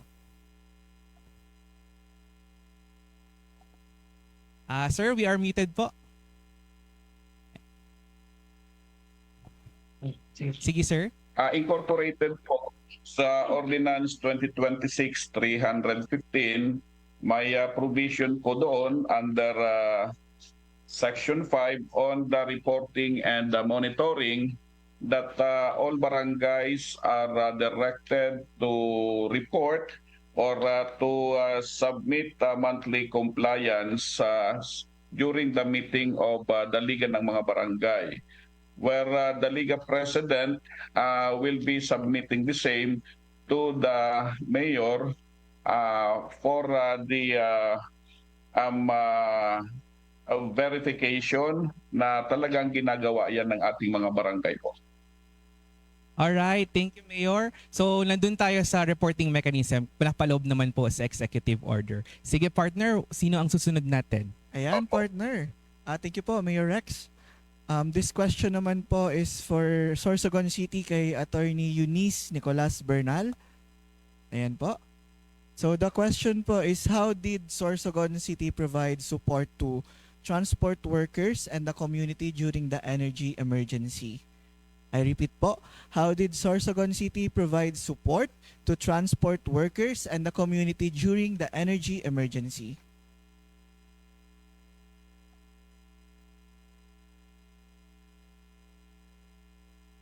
Ayan. Hello? Yes, ma'am. Sige po, you're loud and clear po. For Sorsogon City,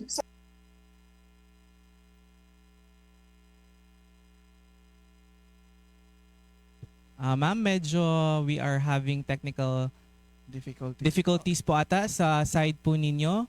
Medyo naglalag lang po. okay na po. Ayan, okay po. Right na, okay na.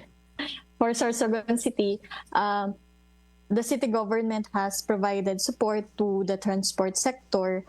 Yun nga, I presented a while ago that in our rollout of the community pantry program, sila po yung mauuna bukas. We will be providing grocery items to more or less 3,700 tricycle drivers and jeepney drivers. So para naman po sa ating community, please know that the city mayor and with the whole team of the city government is currently planning the provision of food items such as yung nababalitaan nating murang lawlaw mula sa bulan and other items na pwede nating ibigay sa community. So please, para sa Sorsogon City citizens, please rest assured na the mayor is looking into providing relief also to the community, not only to the transport sector.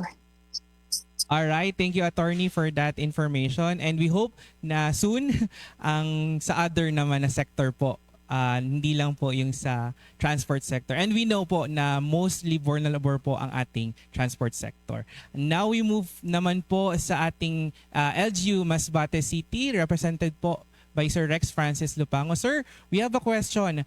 How does the city ensure that the established local price coordinating council effectively prevents hoarding and stabilizes prices in a fair, transparent, and unbiased manner for both fuel suppliers and for our consumers po?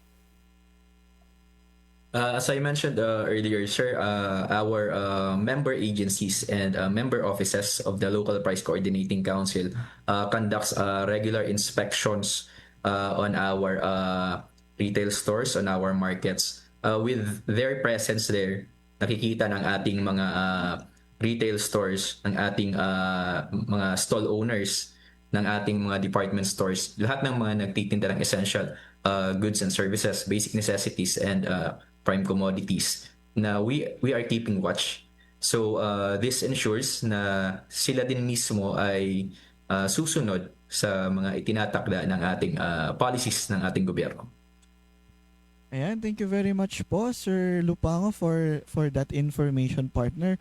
Important talaga na itong mga katanungan ay nabibigyan ng kasagutan dito sa ating platform sa Balangibog. Now, ngayon naman po, let's move on to LGU Ligao City. We have Attorney Sharina M. Sola. So, yung tanong po, ma'am, for LGU Ligao is what specific strategies does the Business Permits and Licensing Office or the BPLO of Ligao City implement to effectively monitor and regulate the prices of energy products such as LPG, ensuring compliance and consumer protection? Actually po, yung BPLO namin po through an office order is the lead agency po sa task force ng pagmomonitor, not just LPG and fuel and gas po, pati na rin po yung other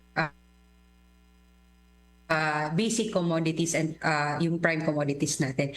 So yung BPLO po, every 3 days po, nire-report sila kay Mayor. So continuous po or regular ang kanilang monitoring nung LPG and all price commodities po. So dun po, masisiguro po natin na yung mga stalls po at saka po yung supplies na wala tayong possible hoarding. Opo. Tas we have strong ties din po with external stakeholders, with our police po and also DOE and DTI po. Ayan, thank you, Attorney. Siguro it boils down talaga to effective monitoring sa ating LGU. So, yun po. Sige po, thank you po, Attorney. Now, we move on to the next LGU. We have 4, Tabaco City po. We still have Sir Kirby Bragais po. So, our question for LGU Tabaco City. Sir, based po doon sa inyong presentation, meron po kayong nabanggit na energy reduction target to at least 10% and up to 20% relative to the baseline consumption levels. So sir, paano po ang paraan natin para sa pagmomonitor nito? Na tama po yung na-reduce or meron po tayong reduction of at least 10% up to 20%? Hello, sir. Am I audible po? Yes, sir.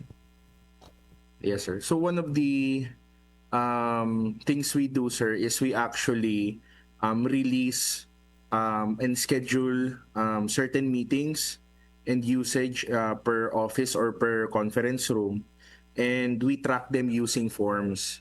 As of now, we still use physical paper, pero we are trying to do away with it and just use the Google Forms. So that way, we can track the time kung kailan sila pumasok, kailan sila lumabas, and just somehow have a working number kung gaano po namin nababawasan yung usage ng isang office or isang place, you basing on the number of hours. So for example, we have the conference room. We have the biggest one on the 5th floor. If there are certain activities, we just put up anong tawag doon, yung collapsible wall, and just hold 2 events there together simultaneously, and then we just keep track of it as of now. I know it is still rudimentary as of now, pero we are actively working on a more quantitative approach kung paano po talaga namin matatrack ang lahat-lahat. As of now, we're still working on it, sir.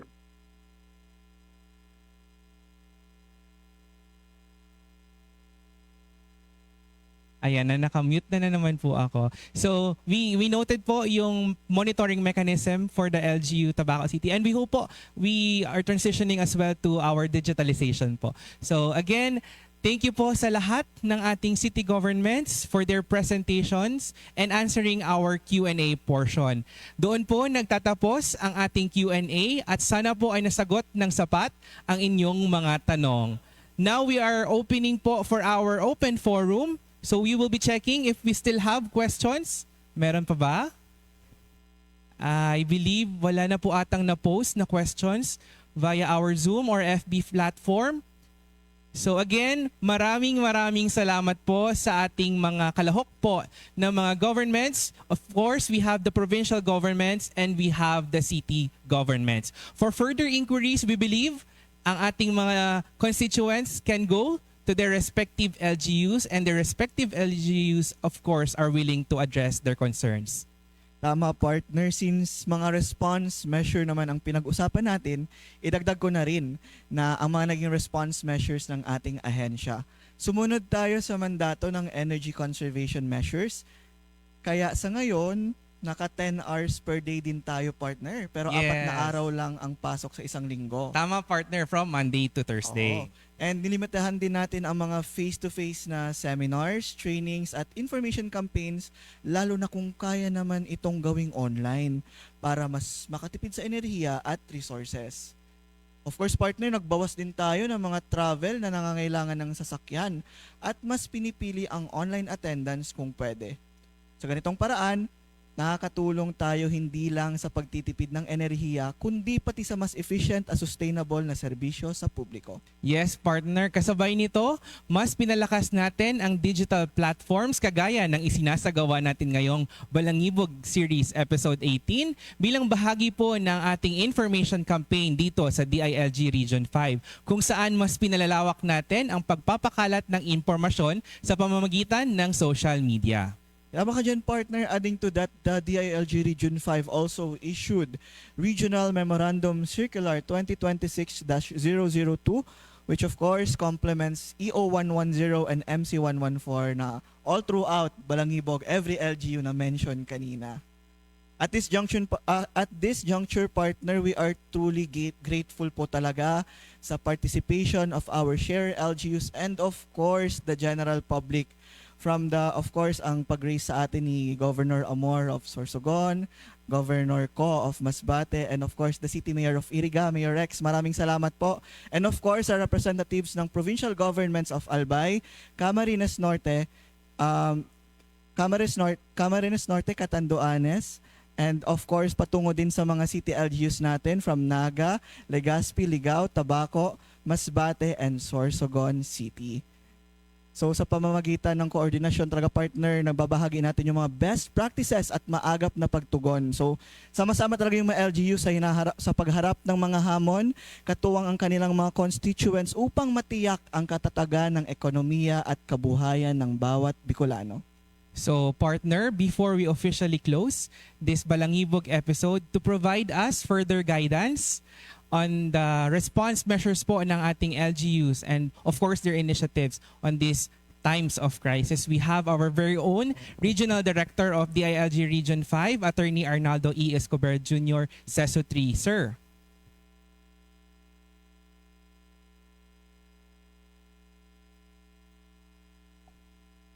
Sir, yes po.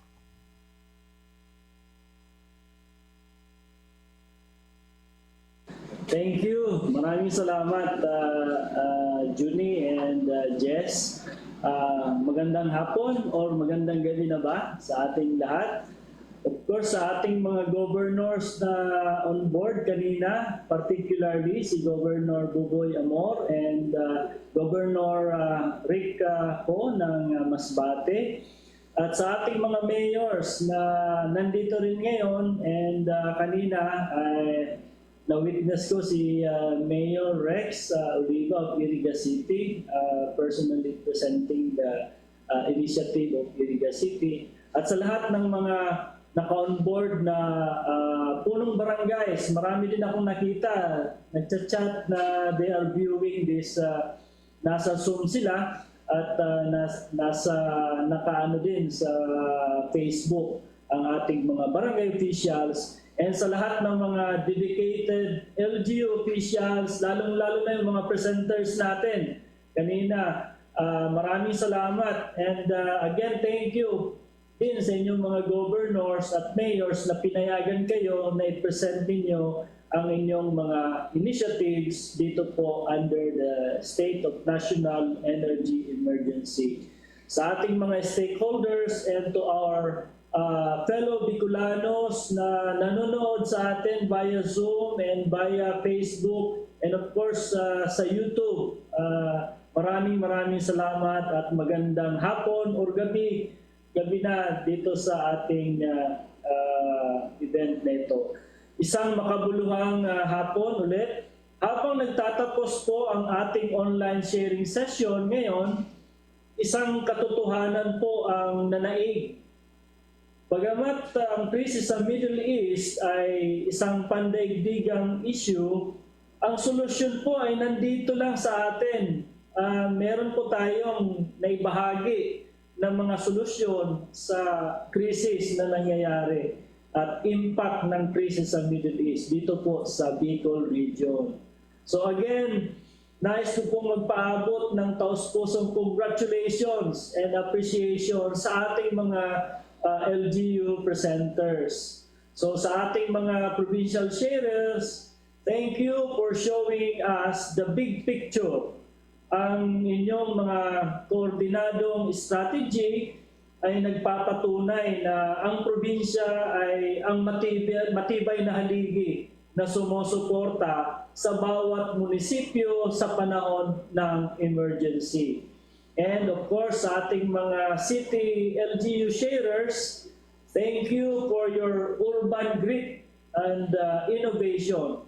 Ipinakita ninyo na sa gitna ng siksik na populasyon at mabilis na galaw ng ekonomiya dyan sa mga syudad, may mga paraan upang protektahan ang ating mga consumers at transport sectors.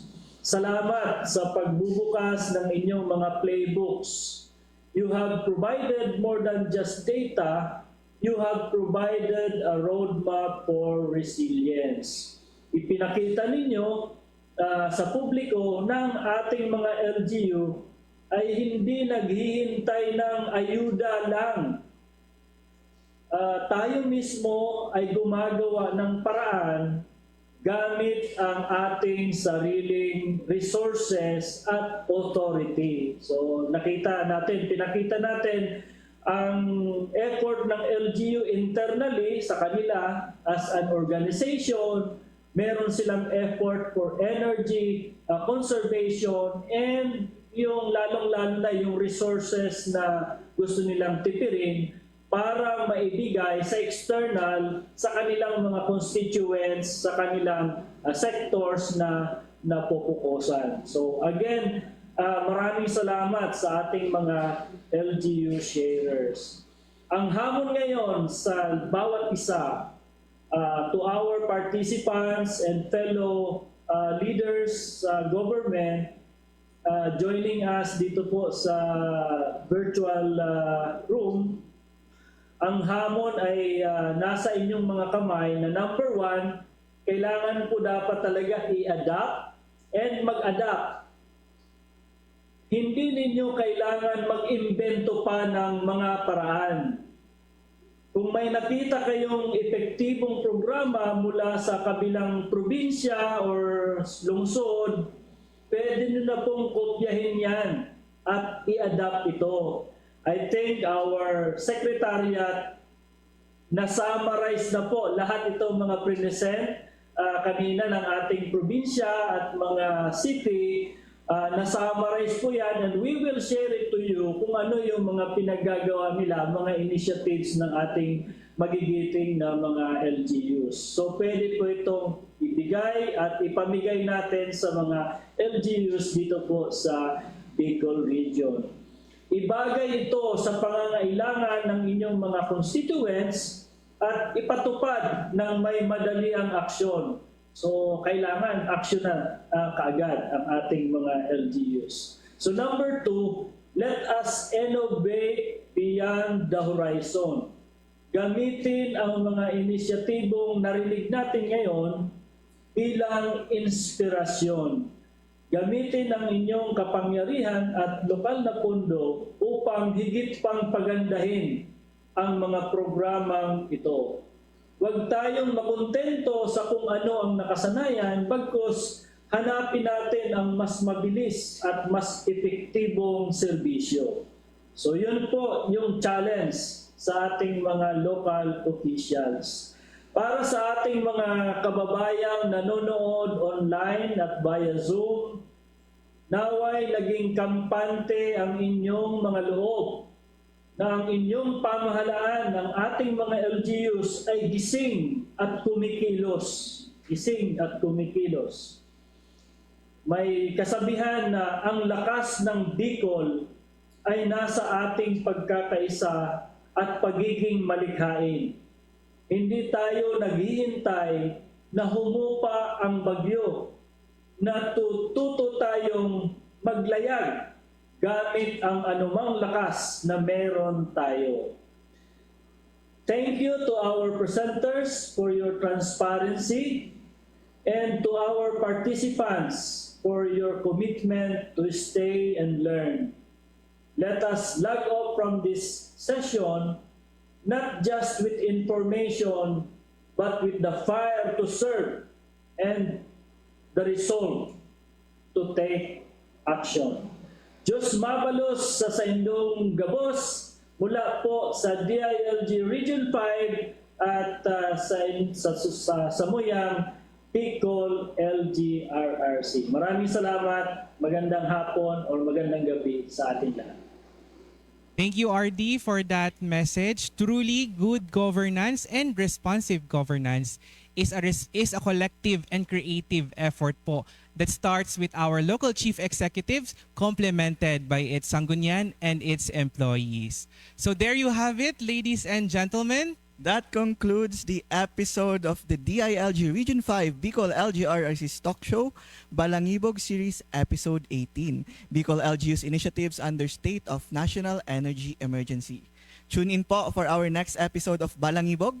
Ako po muli si LGOO4 Junicel M. Fajardo. At ako naman po si LGOO2 Jessie L. Hermida. Dito sa DILG, lagi kaming handa ibalangibog ang mga programa, batas, and best practices na para sa ating mamamayan sapagkat we always believe that sharing knowledge, achieving excellence. Para sa isang matino, mahusay at maaasahang pamahalaang lokal patungo sa bagong Pilipinas. Diyos mabalos sa Indogabos.